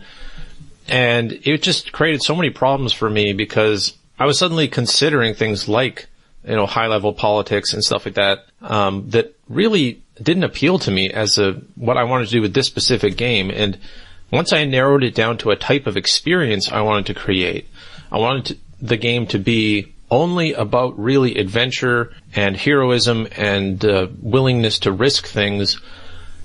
That's when everything else clicked, and it narrowed down the scope, and I could start actually trying to finish it. And that's at a huge cost. It's at a huge cost to all the other themes I could be exploring, love and, family and all this other stuff. No, that's all gone now. If you play my game, it's going to be about going out into the world and taking risks. And so that's a theme that is built right into the system. It's built right into the setting, and I have absolutely built the world to accommodate that to the maximum extent that I can. And I don't make any apologies for that, because that is what my world and my setting and my system and my game is about from beginning to end. So I do have a tone, but I also have themes, and I'm very conscious of that, and I'm trying to design accordingly. No, I mean, I guess if that works for you. For me, it sounds like what everyone's pushing for is just sort of a big giant Aesop's anvil in every single quest line. And I don't actually understand what you guys say when you say, like, the theme is greed. To me, that's word salad. Like, it's sort of like, you might as well have just told me the theme is breakfast. And I'm like, what does that mean? I don't know what that is. Well, let me give... I mean, like, there's a greedy person in the story. There's a breakfasty person in the story. Like... I'm just expressing my general skepticism. For me, the basic and obvious point of role-playing was, and always is, negotiated hypotheticals. It's just a elaborate what-if scenario between me and the players. Right. And you're taking it in the truest sense of that. Right. Like I'm like I said at the beginning of this little tirade, if it works for you, far be it for me to tell you otherwise. I don't actually understand or glean particularly any advice from this discussion of theme. Tone I get, but theme, I'm like, I honestly, sincerely do not know what that means. Well, let me try to flesh it out just a little bit then. So for example, the stats that I give people, your resolve is one of the stats that you have. And you don't have a stat for, your romantic, your romance. I don't care. The system doesn't care how romantic your character is, whether you can seduce people and juggle relationships and have all this sort of thing, because I'm not interested in that in the system. And therefore, when I'm building a setting, building a world, even people that aren't adventurers have a level of resolve, and they will, if they're cowardly, they will react certain ways to certain abilities that you have, right? So if you want to intimidate somebody and they're a coward, there's a mechanical answer for how that works, and therefore it becomes relevant. It becomes upfront and conscious in the players' minds, and the GMs can plan accordingly as well. They can say, well, what tools do I have? What tools did you give me as a game designer to work with? And this sort of goes into the next set of questions that I had here. What does a GM need from a game system? What does a GM need from a game lore? I only give GMs a certain set of tools. It's not universal. It is negotiated hypotheticals still, but those hypotheticals are limited to these types of themes, that I want the hypotheticals to revolve around. Hello? Hello? Okay, I think it's just Pullman. Yeah, I think it's just Pullman. I think did it cut out? He did. Yeah, you cut out. Yeah. How much of it was cut out? You just started with what does the GM need from the game system and the lore. Oh, sorry about that. On my side in the recording, it will still all be there because I'm recording my audio separately from the Discord chat. But for you guys, I'll repeat that basically, I consider the tools that you give the GM to be the theme. So if you care about, like I care about adventure in mind, so there's tools for making NPCs have adventuring stats, and therefore you can plan around that. It'll be very upfront in the player's mind, that if you want to intimidate somebody, there is a capacity to intimidate. And so, that's how it gets reinforced in a very practical way. Well, I think about themes in the sense of sort of exploring a topic, because you can explore a topic with prescriptive or descriptive, where prescriptive would be if you explore a topic of I don't know, like betrayal, and all of your quests have a very clear message. And then now you're kind of like preaching to your players a little bit, where you can have a theme of betrayal, and that's a big topic in a couple quests, or, situations or whatever you hit in the world. And so what happens is the players get to react to it in different ways, and, sort of like it provokes a bit of thought. They can see it from different angles, think about it, decide how they react. Not as if though there's a betrayal stat. Loyalty might be a trait. Well, yeah, but you can have themes of betrayal and greed without a greed or betrayal stat. Yeah, you can. But that's also kind of a game side thing, you could say, because the main thing about having a set theme for a game, of course, if you want to make like a really comprehensive setting, then that's up to you. But like for example, I'm speaking too much today, but whatever. I always like to create the worlds that I have for games around certain principles, and just let the world and kind of present all the things that happen to the players within said principles, and of course within the said logic. So kind of instead of kind of forcing them mechanically like those themes, I can also simply design my sessions accordingly. So the NPCs will have more of those traits that those themes like enforce, if that makes sense. I think if we're going with the idea of world building, I don't know, to me it's just a pretty common sense thought exercise, if nothing else, to say, I'm going to build this city. Yes, I think about the logic of why it evolved and, the resources it has and the power structure and all of that. But also, if you just pick a theme, I mean, everything becomes so much easier. Let's say it's greed. Well, then you have, that you're going to want to include merchants. You're going to want to include a lower class that's poorer, or people who, the haves and the have-nots and all of those sorts of things. And it just makes it easier to conceptualize it. And I do think that's also realistic. If you go to certain cities in real life, over time, over the course of hundreds of years sometimes, there's just a set of themes that have defined life in that place. Yeah, and when you give a place, like a city, the theme of greed, and you tell your players about it, they immediately understand, they immediately start thinking, okay, greed, it's merchant and making money and ripping the poor people. And with that one word, you just immediately give this picture. And it can be, if used well, it can be extremely powerful. You might not be mechanical, but it can be a way to highlight some of the more obscure parts of a system. If you want to make the world, if you want to make this part of the world revolve around, wisdom, to use D&D stats and stuff, if you have wisdom, what would be a place where wisdom is very valuable and where you will be screwed over if you don't have it, and everybody who's powerful there has a lot of it, and kind of just build the world by highlighting different parts of your system and letting that be a theme that you encounter over and over again, and it sort of defines the highs and lows. You're really using stereotypes, but in a much more intelligent way than just saying like, oh, robot Vikings or whatever. You're doing the same thing, but more intelligently. Just highlighting an idea where everyone has association, ideas around it, and just saying, this is the thing. One word, it defines it.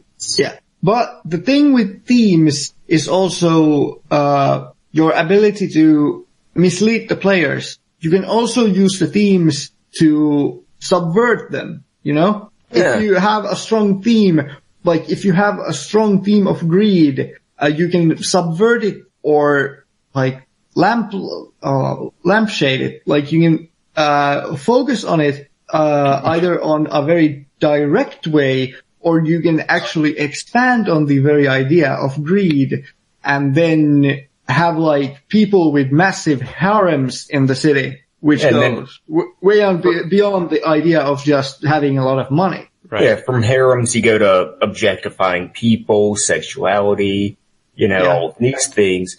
Themes are they're the thinking man's version of using stereotypes, is what I like to goal. I was going to say, I don't even understand how greed can be applied to an entire city and not just the individual folly of one person. Well, you gotta like, be if you're talking about societal economic structures in general, there's...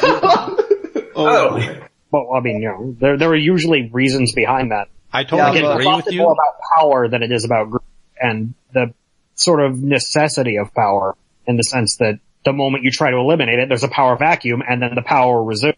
So, I mean, the basic rules for ruler: rule number 1, control the treasure; rule number 2, control the people who collect the treasure; rule number 3, eliminate those people, or minimize the number of those people. That's pretty much the basics of all statecraft. Yep. Democracy or dictatorship. Yeah, I do know that. That can be, that as true as that is, you still have temporary pockets of, radicals, of people who are, who believe they can break away from that system. So yes, in a stable statecraft, Machiavellian sense, that is how things might work. But you also want to highlight people who aren't using that, people who might be making logistical mistakes. They're not thinking like Machiavelli. They're thinking like the poets and the grand thinkers and the philosophers who believe that humans won't be greedy if we set up society this way, and, just highlight it, just explore it.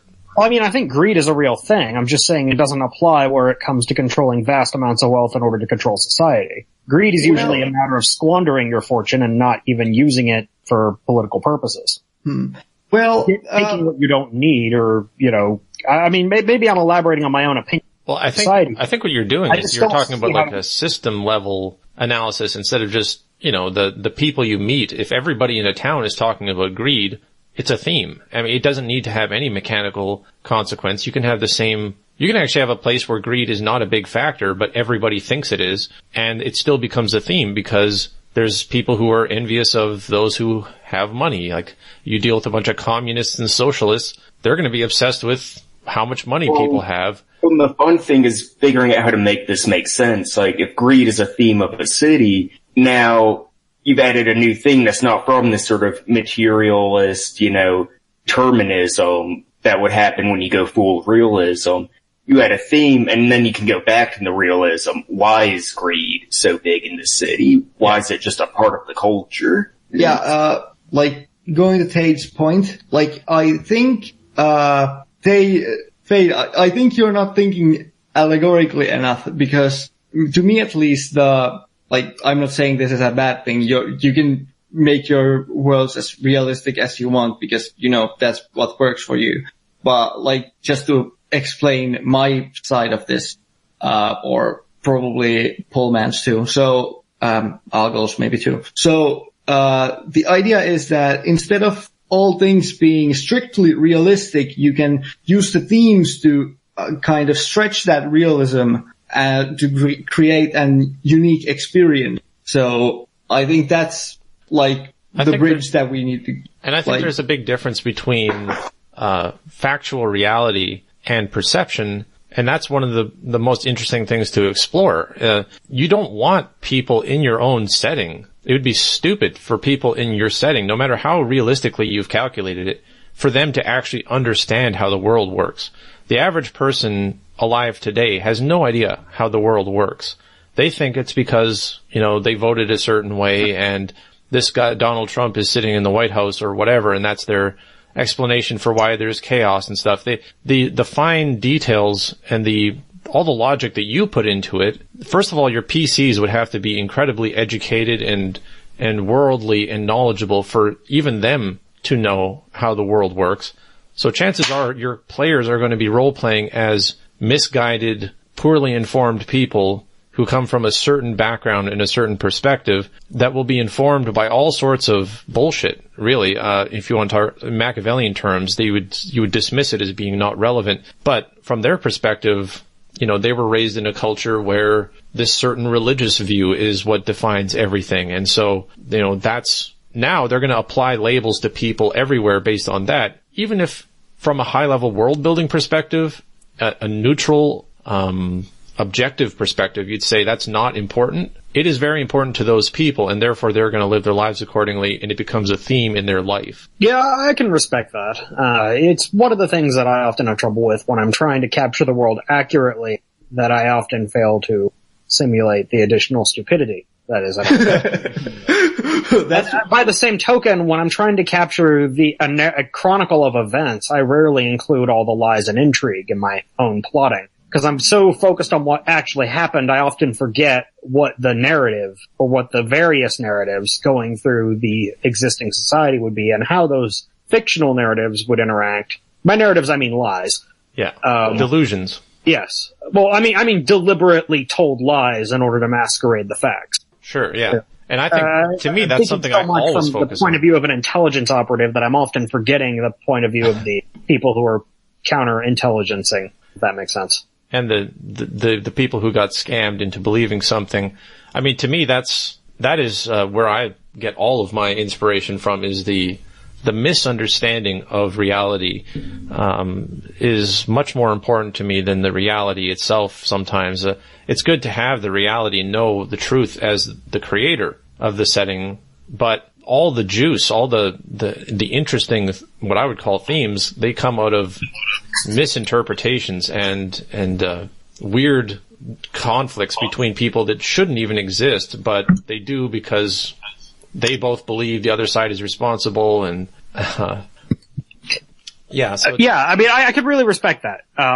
That said, at the very least, it's still not apparent to me that theme is an absolutely critical facet of what the hierarchy would be, in as much as we're addressing the hierarchy. Right. Well, so I don't know how relevant it is, or how important it is for everybody. Like, if you're going to design world build, you have to have themes. I don't know if I would ever say that, but I believe it's a skill and a tool that you can use to really help yourself. Yeah, I probably jumped the gun by putting it on the same level as tone, because, like, being an non-English speaking person, like, primarily, I didn't kind of make the connection that they are very different things. So, I kind of apologize for that, but, I still, like, think that a theme is at least a very useful tool to be used within the game, even though it might not be in the hierarchy of what the GM and players actually need. And if anybody's listening to this and they're like, they don't get the richness and the variety that can come out of the idea of theme, because I'm gonna defend the idea of theme quite hard. I actually think it's a great idea. There's greed, any human vice, greed, lust, passion, like irrational passion, willingness to do stuff that you just get caught up in, but it's not actually logical. So loyalty to persons over principle. Yeah. Obsession. There's just so much. Like, go read any story that is powerful and is moving, and you'll probably find some of these, really central themes that they keep hammering over and over and over, and it becomes more powerful the more you reinforce it and the more you explore it. If you look at something like, let's say, Game of Thrones, there you have the power theme, you have the sort of, I would say one of the most interesting themes of it is power that can get away with being blatantly corrupt. Sort of this unchecked power versus power that has to hide in the darkness, and that contrast between those things. I mean, I love dissecting stories into their thematic elements, and I suppose probably the only prominent theme I really see in Game of Thrones is Vala Morghulis. All men die. All men must die. Yeah. And that's another thing, is like the inevitability of people dying. That's something really important to keep in mind if you want to world build. So I just think you're doing yourself a disservice if you neglect to at least think about it and consider it. And your players, I think, will appreciate it too. If they find, as they explore a certain area, like, it's a good way of contrasting one area from the other, instead of, well, this is a grassy terrain and there's frequent rainfall and this and this, and you're talking about it in a very greedy terrain with frequent lustfall. Yeah, exactly. Lustfall. I don't know what a greedy terrain is like. I mean, it's a greedy city. I don't know what that is like. The city's not greedy. The city has, in an undeniable level of greed playing a part in it, you know. It's a strong connection. Yeah, I mean, that's the thing. It isn't everywhere. No. Like, show me the city without greed, Pullman. It's called an Amish, it's called an Amish village. I mean, people put them on a pedestal a lot. I think it's largely because they're not well scrutinized, but, well, the Amish you could have themes of, you know, it's like good old boy system on steroid. Instead, you have things other than material wealth that they're competing over. And that can be a theme now. You know, anything can be a theme if you stretch. Oh. Maybe greed was the wrong theme to talk about. No, I think it's a good one because, I mean, especially in a fantasy world where you can literally have utopias exist, and then it's just your job to explain how it exists. I mean, if you want to say there's no such thing as fantasy and we're just dealing with strict Machiavellian realism, well, now you've eliminated those themes, and now you're saying that the themes are Machiavellian realism. I would say that by the sounds of your system, the theme is, you know, power dynamics and economics and these sorts of things. But you know, in a sense, I mean, I do have extensive mechanics to support economics and politics. But by the same token, as my wife is trying to chime in here, I also have extensive mechanics for, you know, alternate metaphysics, and which translates into real physics. Does that make the theme physics? Is physics a possible theme? No, but you're talking about the system now, not the world as much. I mean, if you wanted to flesh out a city, let's say, hypothetically, I don't know how your games go, but let's say players get bored of a certain area and they want to go explore a new area. If we talk about role-playing as being negotiated hypotheticals, they might be tired of those types of hypotheticals. So you want to put them in a new situation where the hypotheticals tend to revolve around new things. And if everything obeys the same set of laws, which is good from a procedural world-building perspective, that doesn't mean that you can't highlight different parts of it and different possibilities within that as you go from one place to the next. And I think that's pretty realistic. If you know, people who've lived in multiple different cities, they know that when you live in this place, you gotta look good. You gotta have good fashion if you want to, you know, fit in. It's a very image conscientious place. And you go live at a different place and it's like, nobody cares how you look here. It's about, you know, being able to have a good sense of humor and whatever. It's like, those are themes right there. It's like they obey the same laws of principles and physics and economics and all that kind of stuff, sure. But the experience that you actually live in, especially if you want to talk about role playing, you want to play a role, you want to inhabit a character in this world who's flawed and who has, you know, foibles and their own problems they're dealing with. You want to draw that out and shine a spotlight on different parts of the human psyche and the human experience wherever you go. And a setting is a huge tool to be able to do that.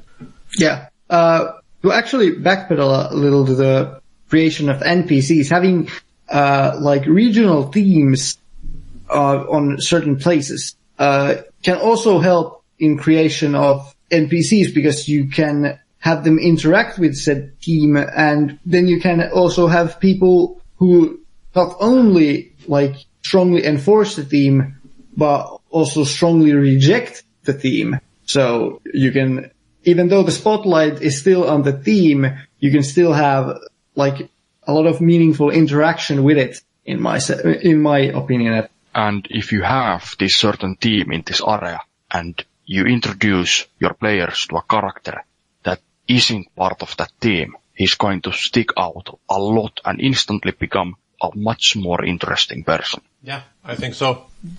I'm actually really glad we brought that up as an idea of what's relevant, because it's fascinating from Thade's point of view that he's got the procedural aspect of it down to such a science and such a thing, a method that maybe he doesn't emphasize that, but for some people that's a very powerful shortcut to be able to make a place more interesting for them. And maybe I think both are extremely valuable. If you can have both, you've got a lot. You've got a great tool set for world building. Does anybody else have an idea of a hierarchy of what's relevant to players and GMs? I imagine. I think the game with it is what the game's going to focus on will tell a lot about the hierarchy of what's relevant. Say, for example, if your game's going to involve a lot of combat, then the players are going to immediately want to know where they can get some kind of healing or some way to help recover from combat. Yeah. Well, if your game is around intrigue, they want to find where can they get information? Can they hire spies? Can they find an information broker? You know, can they hire out a private intel agency even? It's the focus of the game will determine what the players are going to seek out pretty immediately. And that's assuming that the system has a theme or a focus on what it's trying to do. Like GURPS would not, for example, but, you know, other systems, other games have a very clear idea of what kinds of experience they're trying to push the whole time. So I think as a designer, I think that right there might be a point just occurred to me. The experience you're trying to push. I think that might be one of the reasons that I keep tripping up on this topic is because for me, every character is played as the hero of their own story, right? No one sees themselves as the villain. And what's particularly distinct, I think, is that my system, the mechanics, the logic of the war is entirely silent as to who actually is right. There is no canonical or objective morality endorsement from the setting. And in the end, whoever wins is in fact the hero. So for me, it's hard to advance a theory of theme because it's not like someone is greedy and then has an arc is greed. It's usually just like a guy has his objectives and then he completes his objectives and therefore he's right. Right? might makes right. He who's the victor writes history. Yeah. I mean, it's not necessarily Machiavellian in that regard. I think it's just the mechanics themselves are sort of by design nihilistic on matters of morality so as to avoid moral debates with my players. Like, let the story is what it is. I don't endorse any particular theme in that regard. And I think there's probably, if you got, now again, I haven't actually run a lot of games, but I'm pretty sure that if you were to run games where it seems like you're pushing a moral or a message over and over again, it would be pretty annoying, it would be preachy, and it would be tedious, especially if your entire one system... of the motivating things that made me design my own setting was my absolute detestation of alignments. The very idea of them was just creating that the DM has the objective moral authority to tell everyone else at the table what's right and mechanically punishes you for acting against that. And the idea that the DM's controlling the narrative or railroading there to enforce the same message likewise offends me. So I created a system that was very moral agnostic, including agnostic to my own morals, not just agnostic to the morals I don't like. So we call that lawful neutral, by the way. You know what? The test is chaotic neutral. But largely just because of the anarchic disposition that I have in that, Well, I think you can actually explore moral ideas in a much deeper way if you don't have a moral conclusion with it.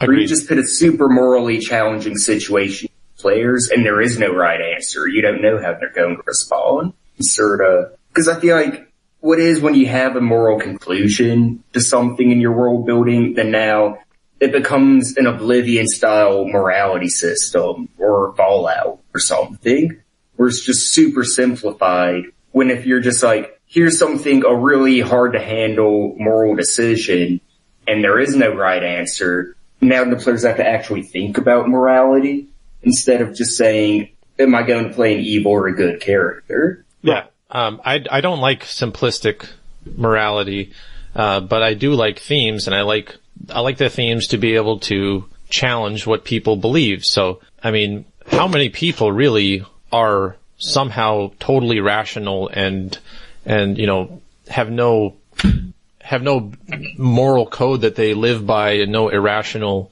attachments and belief systems? I mean, it's a pretty modern, radical view to have morality and these beliefs not define your life. And historically, it's like, whether it's tribalism or it's whatever. I was going to say, it's the state of nature is actually not that different, is it? Well, maybe, but I just think that having a detached PCs, that's one of actually the things that I hate the most is as much as I don't like the alignment system, I don't like PCs who are just the player sitting at the table, because if you were in that character's position and you grew up in their shoes, you would not have the perspective that you have as a person in North America sitting at a table comfortably with chips and, pontificating on what you would do in this world. Your job as a role player is also to step into a pair of shoes that is highly charged and flawed and has beliefs built into it. And that's why session 0 and character building for a lot of people is such a huge appeal of role-playing games. You create a persona that does care too much about something that they shouldn't care about, and they have flaws, and you're going to encounter that. And then the world is this perfect complement where your character was let's say a paladin, just to make it simple. Well, now here's a situation that's so morally gray that it challenges your simple moral code. Or if you're an agnostic rogue character that just wants, you're in it for yourself and that's it.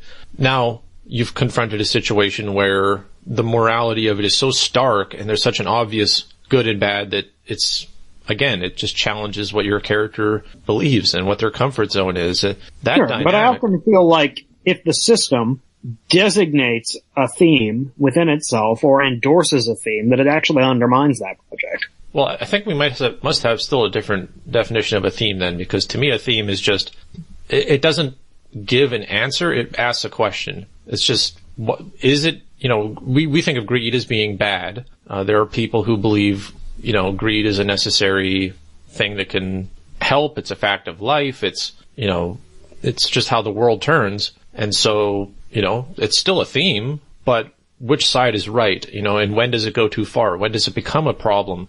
All those little minutiae, the arguments that you're probably trying to avoid, are exactly what a lot of people find appealing is, let's explore this It's topic. not that I'm avoiding them in game, it's that I'm avoiding them out of game. Right. And I think, I think that's an argument for the system to not focus on it, but the world building aspect can, because the system can handle anything, but this particular location, I think it's totally okay to say this location is going to raise questions about these topics. I feel like those questions would be better raised by simply describing the situation how it is than by stating as a fact about the world, this place has a lot of greedy people, right? Rather, I would just describe their behaviors and why they're financially incentivized to do whatever it is they're doing, and let the GM and the players in the group involved make their own judgments about that.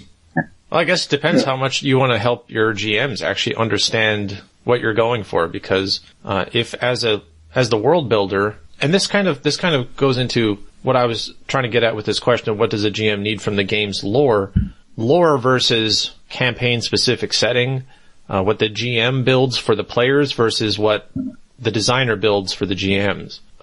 Because I don't want to, even as somebody who's building my own system with its own setting, I don't want to tell people that this city only has these themes that you can explore in it or limit what people can do. I actually don't have a map. I don't tell people that this is the world that you're role-playing in. I do also, like you, have a procedural system, except I believe you have a map, a complete map. Yes. I have steps that the GM can take to build their own world using my tool set.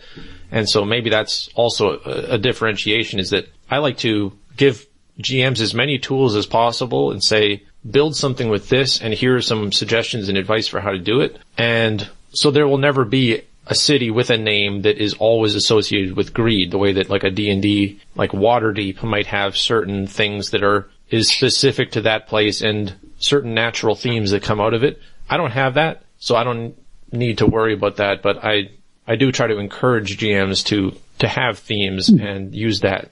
Not that Bangkok doesn't have its own connotations. Oh, yeah. I mean, for me, I usually don't really start with themes. More I do the whole realism, thing, create interesting conflicts, and then I kind of use themes as a way to add more to spur my creativity with it. Once I have something and I'm like, okay, this is a finance center, what can I explore with it being a finance center to really get those juices flowing? Yeah, create a little bit of a list of, I think that's where really that world building now then connects with human psychology. It's like, yes, these are the facts. These are the facts and statistics about a city. You could look at Chicago and say, these are the statistics regarding the city, and that's all fine from like an academic high-level perspective. But to actually live in that city, in certain parts of the city, it becomes a very poetic, dramatic, tragic narrative. That's what movies and stuff and stories are written about, is the human element of it. And that's when you bring it down to that level, and that's when the themes start to emerge. Maybe we've said enough about that. I don't want to belabor the point forever, but I do find that was a very interesting conversation to me. I think there's a lot of good insight and questions about what world building really needs, what does it not need, and how can you maximize the value out of what you create. Because that's another thing I think of is like, if I go through all the work of building a world or building a logic that will procedurally create worlds, it's not good enough for me that I just did all of that so that people can explore it and trust that they'll have enough imagination and enough insight on their own. Because you might be dealing with teenagers, you might be dealing with soccer moms, or somebody who's never thought about bigger themes of the world and problems that derive from challenges in life and stuff like that. I want to be able to also get more value out of what I've created by using something like themes to be like, make sure you don't overlook this part of humanity. Make sure you don't overlook this, what happens in the real terms when you have this power dynamic. And you have, highly charitable people and a meritocracy or something like that. What does that do versus, again, you travel to the next city, now you see a big contrast, and you just get the players thinking about all the implications of that good world you built. It is so easy to world build or plan the campaign too much if you don't have these themes or goals which you are trying to achieve. Like, I know that I have personally written probably too much stuff that is like literally pointless. Doesn't really, like, in 99% of cases doesn't matter on the potential campaign. But I've done it because why not? But if I knew while I was writing that what was my goal, I probably would have done that. I would have spent that time for something else that would actually help the product. Yeah. I do think it's a very big danger. When I visit the world building community, I notice a lot of sort of navel gazing and a lot of sort of like building for the sake of building, and it's not targeted at a specific thing. It's not targeted for people who are actually going to play in that setting. And I think something like themes and tones and challenges and threats and stuff, it's a good point to harmonize systems, worlds, and sort of player concerns and ambitions. Where you walk into the city, players do have their own tendencies that you can pretty reliably count on, especially once you know your group. So if you know that your group is generally murder hobos or something like that, go ahead and make themes that would be interesting to them if you want to tailor it to them, or that challenges them in some way that they might just turn a new leaf and suddenly role play differently. And all of those hypotheticals that I like to explore are sort of this balancing point between what the system encourages, what the world would logically evoke, and sort of the bigger future of where the party is going and where they might end up if they don't curb their bad tendencies, or if they don't start thinking of the bigger picture. They're in danger of certain things happening. And to me, themes is a good way of doing that. The world should be doing that all the time anyway. I just love those hypotheticals so much that I would recommend people focus on those sorts of things. We really don't have a lot of more topics that we had planned ahead of time. We can talk about any of the stuff that we talked about previously if you want. One of the interesting questions that Thade brought up when we were coming up with the topics here was constructed languages or conlangs. And I know this is probably the thing that I know the least about. So if anybody has advice on how to do constructed languages, or why you want constructed languages and what the challenges are about them, I would love to hear it. I'd love to know what the value of them are and what the challenges related to them are. Well, I've been having some fun with this if I want to get it started. Sure. Since it wasn't the post.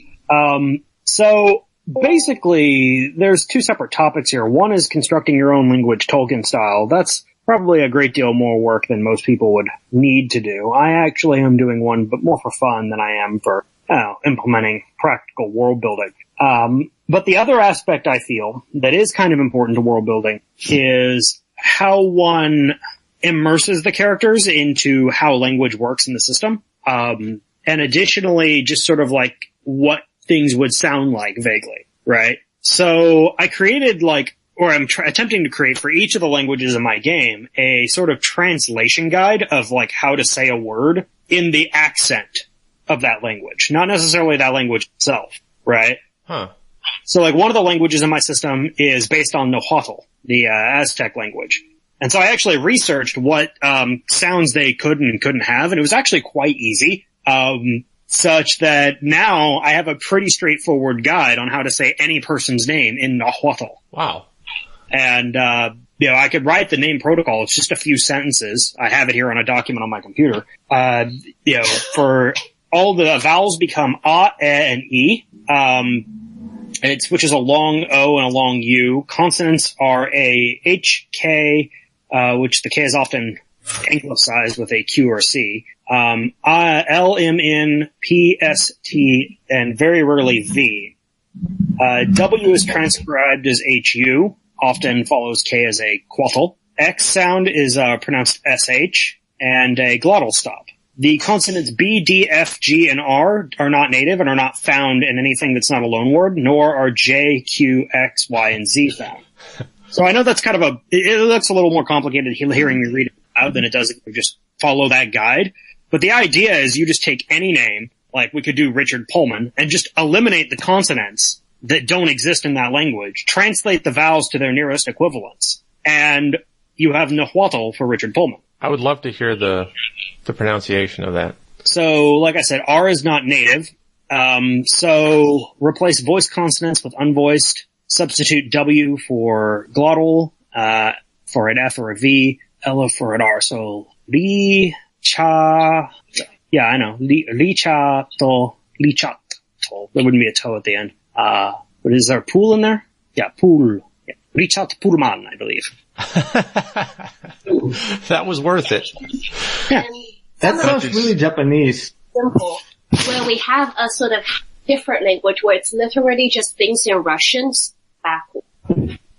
So, first of all, I need to know the further value of doing this. When you're world building, I assume this comes into handy. Becomes handy when you have, cultures you're trying to develop and you want to distinguish them from each other, right? Yes. That would be the most obvious application of this. It's helpful for players too because you want people to be in a mindset where they're in a different culture than their own, which can be very difficult to go into if you meet someone, you're like, hey, what's your name? And they're like, so being able to consistently come up with more exotic words and the names for things without having to go to the trouble of like making up names and having like some of them not match with each other and don't sound like it's from the same language really helps people get into this feel that they're in a different place. Yeah, I would agree with that. Yeah. Steve translates Steve, by the way. Steve is still Steve? No, it becomes Steve. Oh. You have to end it in a glottal stop because they can't do the V sound. Interesting. Algol, did you have something to say about this? Oh, something I've kind of done with it where I don't necessarily go to a huge length with conlangs. I'll pick a culture and I'll just say, alright, this culture has Spanish, but I'm going to change every word to sound a bit more slithery, and just add a feel to it. I mean, that's not that different from what I'm doing. Yeah. But what I like to do with it is for geography. So do you say, wherever the party is native to, all of it's going to be words in their native language. So for me, it would be in English. It would be, Waterville, Golden Field, things like that. And then if you see a town name where it's a foreign word that's been anglicized, you can now tell that that wasn't always owned by your native culture. Or that there might have been someone else who used to live there. You can tell things about the history of the setting through names and whatnot. Yeah, when I wrote my answer for this, my first thing that came into my mind and still is place names, place names, place name. Like, if you want to have interesting place names, you're going to need some kind of, not perhaps a complete conlang, but some kind of rules and logic to them, in a sense. Yeah. Sort of if you look at East Coast American city names, you'll see things like Brasstown Mountain, and that was a mountain named by Englishmen, but then you might find something where it's that's been anglicized, or it might be a Native American word that's been anglicized. It can tell you things about how that area was settled, if there was a lot of contact with natives, what tribe was in that area. Yep. Like, when I started world building, I kind of tried to take names from other languages and put them like, this place is called that from Germany, and that is from Czech, and that is from Pole. But at some point I just realized that this is just too much work for me. And I just went with all names are in English, but when I write about certain faction, I make sure to mention that I'm basing this faction's language and names on this one real life language, which I can then later use, because it's just so much easier for me. And wait, so let me get this right. When you're world building privately, not something you would show to players or whatever, this is something you use to make it easier on yourself during the world building process? Yeah. Instead of spending time and thinking about names and thinking about languages more deeply, I can just like think, okay, this faction, they are speaking French or like not French. Right. And if I then later need a name for a person from this area or place, I can just like go through the French names and, okay, this guy is Pierrot because they are not French. Yeah. I am more personally concerned on like getting the mountains in the right places and tectonic plates and stuff like that. Yeah, I mean, it can be like really helpful to instead of jumping right into the names in foreign languages, first name all the things in your like native language or English or whatever you're writing the game in, and then translate them like later to the correct languages, because and a very important thing about like place names is that they're usually very mundane. Yep. But if you use like a foreign language, you can actually like give them more depth. But if they are, but as long as they're not absolute gibberish. Yeah, to me, I've had, I guess I really have actually encountered this from the little bit of language-related stuff and creating different cultural ancestries and stuff in my setting. I really wanted to give it very little thought because I was dealing with so many system-related problems. But even just the little bit that I did do, I ended up going to Google Translate and fiddling around with all sorts of terms and translating it back and forth to different things. And I guess I haven't fully committed to myself to thinking about it in terms of accents and being able to convert words into English words that can easily think of into good sounding terms for something else. But I think that's probably an amazing solution, an amazing tool to be able to do, is to say, like, Thade was just putting in the chat here, different words that are simple English words, but when you do translate it using his method, they become very distinct echoes of that word in the new language. So if you can go ahead, give some examples and pronounce them for us, Thade, I'd love to. Yeah, Huetspottel, Westport, Huetspottel, and King's Landing. Right? Yeah, so just very basic things that you could recognize, and you just kind of follow this transformation that's very algorithmic and very straightforward. And once you've done it a few times, it's actually really easy to remember. If I fell a little out of practice, I probably should have practiced it last night. But if you're just doing a few, take a list of words, very easily named cities, they become unrecognizable. You could just straight up copy everything out of Game of Thrones and people probably wouldn't notice. I think that is just an absolutely brilliant solution, because literally if I saw something in a game called Kint's Lantint, I'd be like, oh shit, that actually sounds like a real place. It sounds like a place I could go, and it sounds exotic, and it sounds believable. And especially if it was a region where a lot of different towns and cities were named these things, you would actually pick up, even subconsciously, if you weren't thinking about it, you would pick up on the consistency of the linguistics of it, and it would start to have a very distinct feeling. And then I imagine as you get further away from the sort of center of that culture and out onto the borderlands where there's mixtures of different cultures and stuff like that, you could then in a very procedural, simple way, start to mingle different languages and sort of have these morphed terms that now it sounds a little bit more like that. And eventually you get to the heart of that culture, and then that culture has its own whole set of phonetics. Mm-hmm. Yeah, I mean, I have a linguistic skill in mind rather than just the spend a skill point, get a language thing. And one of the mechanics I really like is dialectic, where your native language starts with your home dialectic, and then every skill point basically gives you like 100 miles away from that's still within your own language barrier. And for every 100 miles, the dialect changes by the skill DC of 1 point. So like 500 miles, it goes up by 5, 1,000 miles goes up by 10.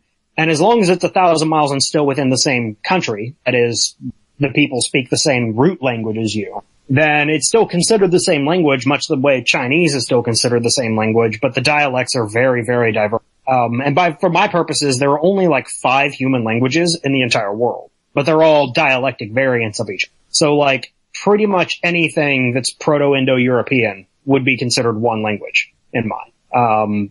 All European languages would fundamentally Latin / Greco-Romantic. I don't consider Syriac to be that distinct. And then you get things like, actual tonal languages like Sino-Tibetan that are very, very different, and that's its own group that ends up being the Chinese language family. So I just kind of go with basic subgroups like that and then use everything else as a dialectic within it, right? I think that's genius. I also want to give a quick shout out to SDA, Making Dart Games and Friends, for helping me with my actual conlang, which is, cause I just really wanted to give him, cause he's been a fantastic help with this, and, he's offered to help other people. He's really knowledgeable and very great at this. In helping me invent a Dwarven language that is actually optimized to work underground, using sounds that don't lose their phonetic morphemes when they're echoing off of tunnel walls or going long distances. Very things that I wouldn't have really considered like vowel spacing. Dwarven would have to only contain essentially 3 vowels and would end up sounding, apparently the closest correlate would be Arabic. In as much as the Arabic sticks to only 3 vowels, you, and nothing else. And those are the 3, within the physics of the human mouth, that is the most distance you can make between vowels and still have them sound different. We've also combined things like Sol, Re, Sol and Silbo, which are musical languages. Sol, Re, Sol is completely constructed and never really took off the ground, but Silbo was actually developed naturally, apparently, in the Canary Islands and is still used today. And it's a whistle language that carries over several miles. Holy crap. Nothing but whistles. It's literally just whistled Spanish. But things like arriba, you can actually just tell what it is by whistles alone. I am not really good at whistling, but if you hum it, ha ha ha ha ha, you kind of know what I'm saying if you know Spanish. For just that. And it's because Spanish is built in such a way that it only has like a select number of vowels, and it's paced very quickly, and there's some more science to it that STA would probably correct me on and say like, no, you're being a fool. But, am I still on? Yeah. Yeah, you're right. Okay, yeah, my computer blacked out. I was worried that, but it's back. That's the thing about Sobo. So it's like, would that be just, so I'm just thinking that actual language, isn't that for messaging? It was largely for, like the Spanish goat herders to communicate with each other across the valleys. And oh, that is so cool. It is really cool. And I just wanted to share that because I thought it was really cool. And again, STA was the person who told me about all this. So, Man, that is some next level shit. Yeah, for me, it's just a lot of fun, really, just spend my time on something like that. But, he's been going into like, high tonal languages, like we're trying to, I'm thinking I'm gonna lock the vowels to the absolute tone, meaning that, the ah vowel in Dwarven is always locked to middle C. Like you cannot say the ah at a different pitch other than C. And then E is always higher and U is always lower. So that you can use diphthongs, and have them still carry in an echo when the sound is getting distorted. Ooh-ee, ooh-ah, ooh, that sort of thing. Ew. Damn. And you can tell by the way the tone is shifting, the up tone and the down tone, similar to Chinese, what is being said, even if you can't actually make out what the vowel is after all the consonants have echoed through. Anyway, fun with conlangs, that's all. Just sort of the type of stuff I thought might inspire people. Well, it inspired the shit out of me. Now I'm thinking I gotta study conlangs and how to morph basic words into something that sounds unique. I mean, even just a couple of examples you gave here is like, oh yeah, I can do it all enviable. day. It's a lot of fun. Like, just keep looking at my guide, keep giving me names, and I just sort of translate them in. So. Yeah, no kidding. Cause what I was doing was looking up like, I would pick basically a language that I was interested in ripping off, and then I would put in English words, see what they translate into, and then see if I could tinker around with that. And I thought that was already pretty good, but the idea of getting more systematic with it, and owning it yourself, this process of translating words, man, I bet there's so many people, if they hear that are going to want to be able to do that themselves. Because naming is such a hell of an ordeal, and everybody has to do it. You can't not have names for things. So right now, so people who are listening to this, everybody's jumping into, or people are jumping into the text chat and trying out different translations of words now, because it's immediately fun to try. Yeah, I need to steal at least parts of this into my setting immediately.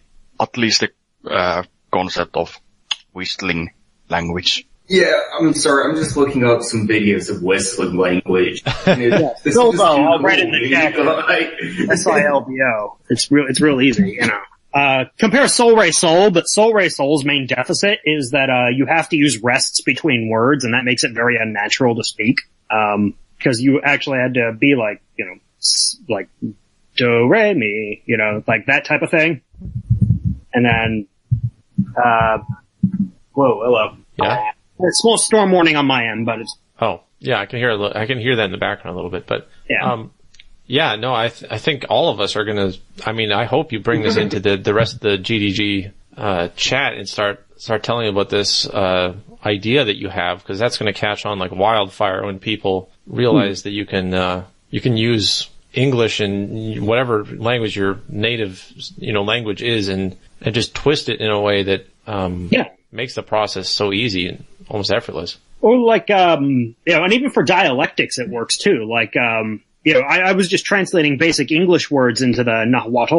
But if you wanted to make a dialectic of Nahuatl, like in my setting, there's the Nahuatl language group covers an entire continent that is vaguely European in style, and there's one faction in that continent that's basically not Russia. Yeah. And what I can do then is take Russian names and then apply the same morpheme to them, because they're phonetically still pronounced in the same way, with the same English alphabet, or not English alphabet, obviously, phonetic alphabet. But, instead of Larry, we would go with Lahuenti, or Lawrence, which becomes Lahuenti, which becomes Lahuenti in my Amerindian. So. Wow, yeah, no kidding. I can see how because I actually wanted to do dialects in my system as well, but I even had something similar to what you're saying, where the further you are from your homeland, the harder the translation becomes, and your character has a harder time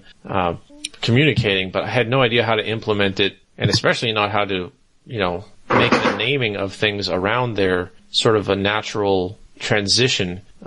That's really cool.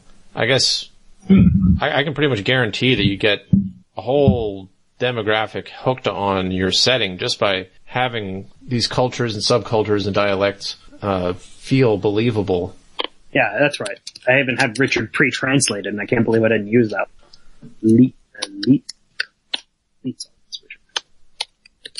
What? Lixalt? So the CH sound is actually just a T followed by an SH. And X is pronounced SH in Nahuatl. Oh. So Lichalt. Lichalt Pol. Lichalt. Yeah. They don't have an R in Nahuatl, so I translated it to an L. By the way, that is not like an official transliteration. That's just the algorithm I wrote for simplicity to quickly translate anything I wanted. Well, yeah, but I mean, damn, that's still already so usable. So, yeah, but doesn't that look great though? Leech Shelp. And then, yeah. And the fact that you didn't have to rack your brain about it, that's the best thing. I mean, right. It's so easy and it's so useful. I consider myself to have come up with some pretty good names, but I'm like really proud of them because I fucking, obsessed over them. Going back to what, we've mentioned a couple times Game of Thrones and George Martin and stuff, his names he said was one of the biggest things he obsesses over. I've seen interviews where he talks about how, he's spent just incredible amounts of time trying to make things sound right and creating the right, twist on English words or whatever, and so he's really obsessed with the naming, and I think you've got a solution here that is, I mean, if you don't like the way something would sound, you could obviously tinker with it by hand, and then by the time it gets into the actual world, you've got something that was easy to create a basis for, but the final coat of polish was something you did by hand, More than anything, it's really easy to make things sound exotic this way.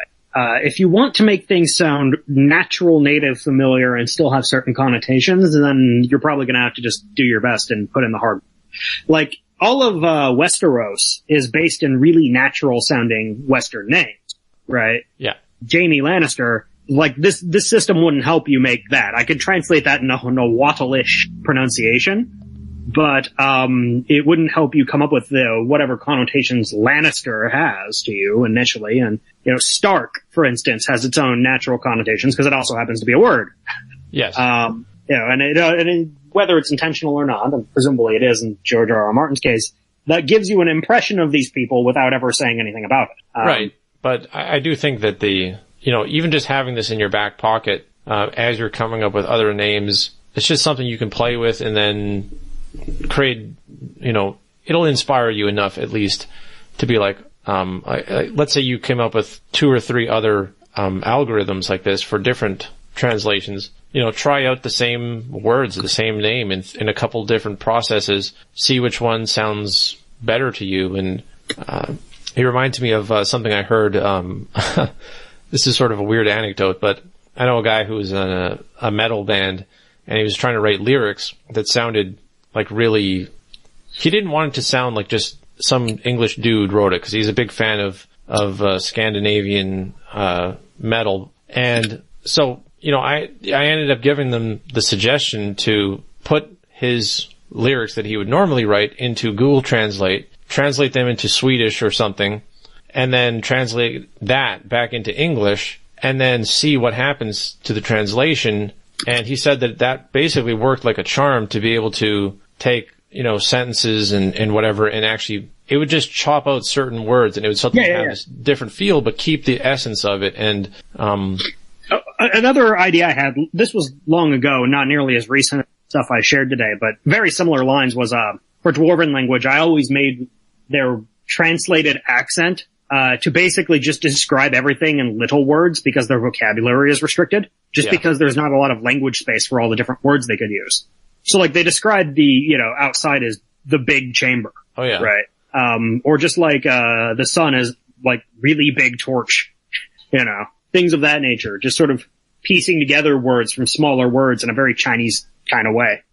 Just another inspiration thing that I've had. Sorry, go on. I didn't mean to interrupt. No, I'm curious now, because I was basically finished with my point, but so when you would say something like the really big torch, that's what you use, and then do you also construct that into something that sounds like a dwarven tongue, or do you literally have them saying really big torch?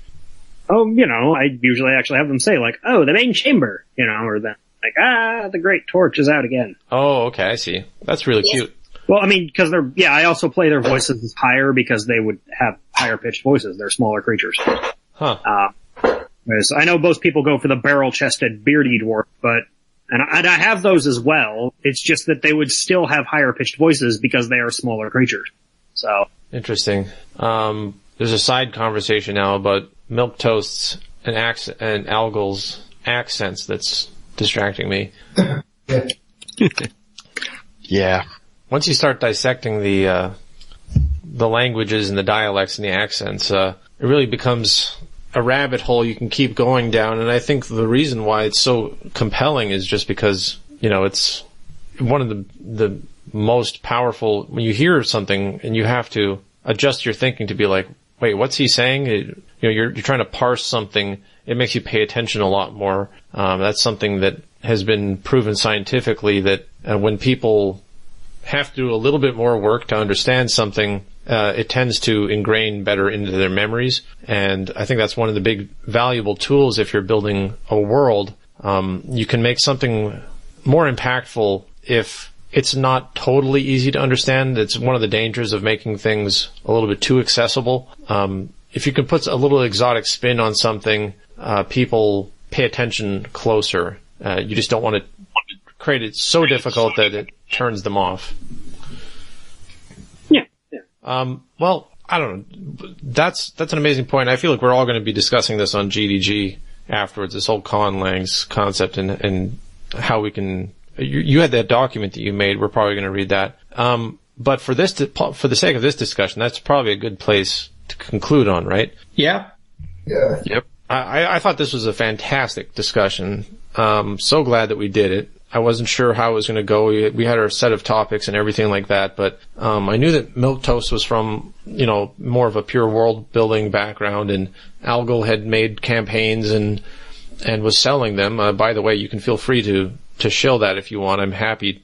I think you got some positive reviews and stuff, so if you want to talk about Algal, if you want to talk about your stuff that you're working on, I'd be happy to hear about it again. The stuff I'm working on now is, I don't know if I necessarily want to talk about, just kind of early in development. Well, what was the thing you released previously? Oh, it was sort of funny because it was a 5e adventure, and it's about 50 pages, but I guess I try and keep a very terse and dense sort of style.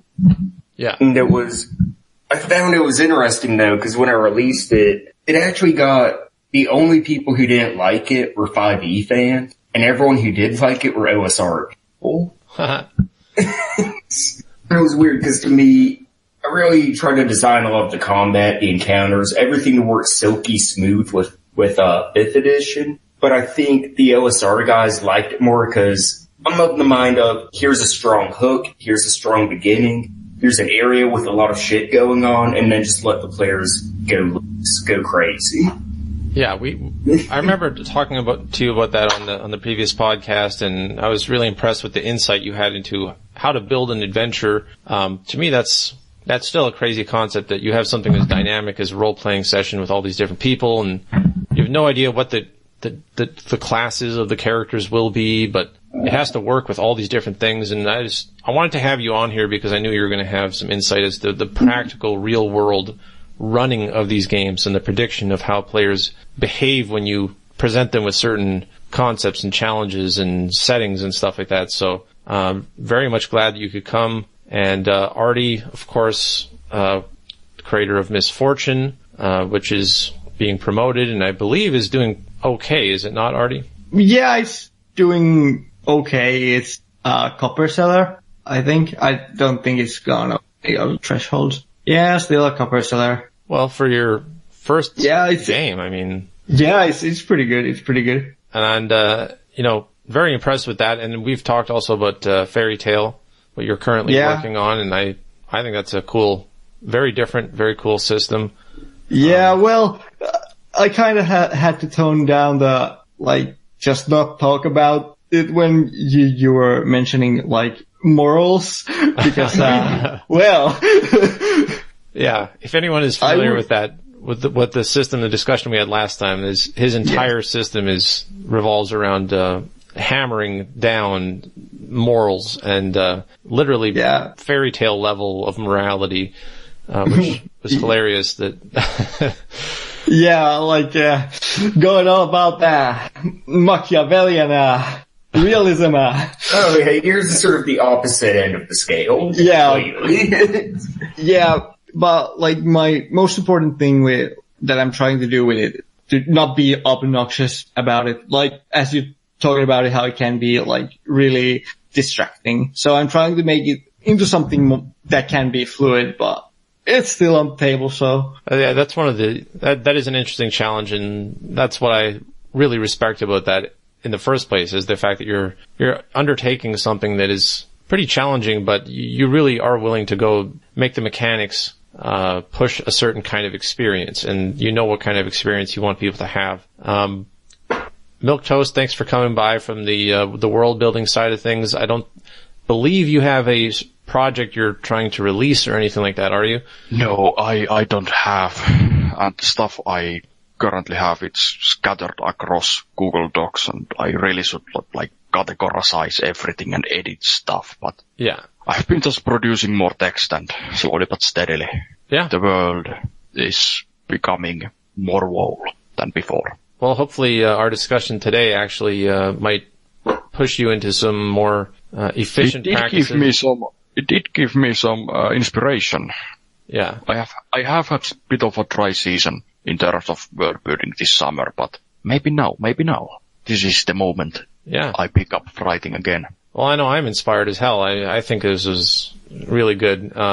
And of course, Thade and Molly, thank you for coming by. You were sort of the push to do this in the first place and have this topic really explored more in depth. And I can see why. You really have a wide range of very practical concerns.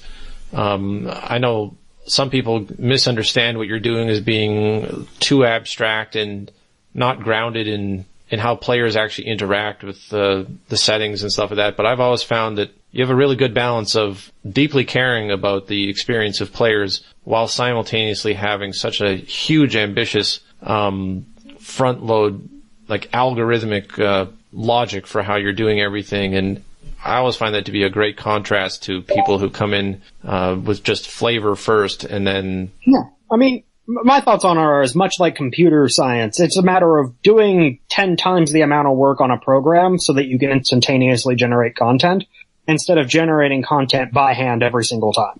Yeah, exactly. So, I mean, the procedural generation, yes, it's a great deal of work, but once it's done, it just writes itself. And we proved that right there with the conlang tricks that you were having. Right. It's like, I wouldn't have been able to create that algorithm. I wouldn't have thought to do so. But now that you have it, everybody's envious already of, your ability to just create these unique sounding exotic words that sound consistent and they don't jar with each other. And so. Yeah, I think the trick is to find languages that either have sounds that English doesn't have or have several sounds that, English does have that language does not. And then it forces you to change the words significantly. Which is not as hard as it sounds. English is actually pretty complex. STA was telling me about how, they got a consonant, vowel, consonant structure in English, which is really rare. We could just have giant consonant clusters and very few languages have. Yeah, I noticed that when I was looking at Japanese for sure. It's like every consonant has a vowel after it. Of course. It's very metronomic, and Chinese too. Pretty much the same, and everything's monosyllabic in that regard. It's all, each character has to have some vowel, some tone, something. And of course, China has several vowels that we don't have that are actually really hard to learn. Hard for me anyway. But I actually really suck at learning foreign languages, my wife can attest, so. Well, hell, I mean, you could have fooled me because you got pretty good understanding of how the phonetics of different languages work, and at the very least, you're researching it more than most people are. A really useful tool here, if you want to make your own, is look up the International Phonetic Alphabet. It's just a really helpful chart, and it explains every possible sound the human mouth can. And if you go with the associated wiki, it'll not, because a lot of the times they use characters because they have to differentiate these more letters than any language has. So go to the wiki, and it has sound bites that play every single sound. Right, and that very easily helps you consider the range of vocalizations. A lot of what we say, the way English is spelled is only distantly related to how it actually sounds. We drop a lot of consonants, especially American English, more than, probably about 30% of our consonants are just dropped into glottal stuff. I think the term milk toast could attest to that.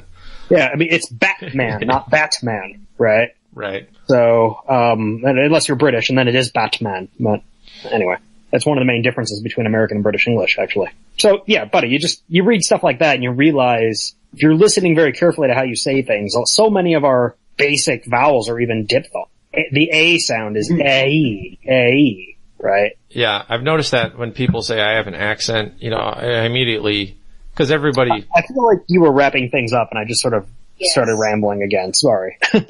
You know what? I don't mind at all, but I guess I should wrap it up. For the listeners, thank you for listening, and hopefully you enjoyed this. And most of these people are here on GDG, and if you find us and want to talk about these sorts of things, pretty sure that's why we're here. We like to talk about these sorts of things, so don't be shy. And I just want to thank everyone again for coming by and spending a couple hours talking about this. Really inspires me to want to do more of these sorts of panel, more focused discussions.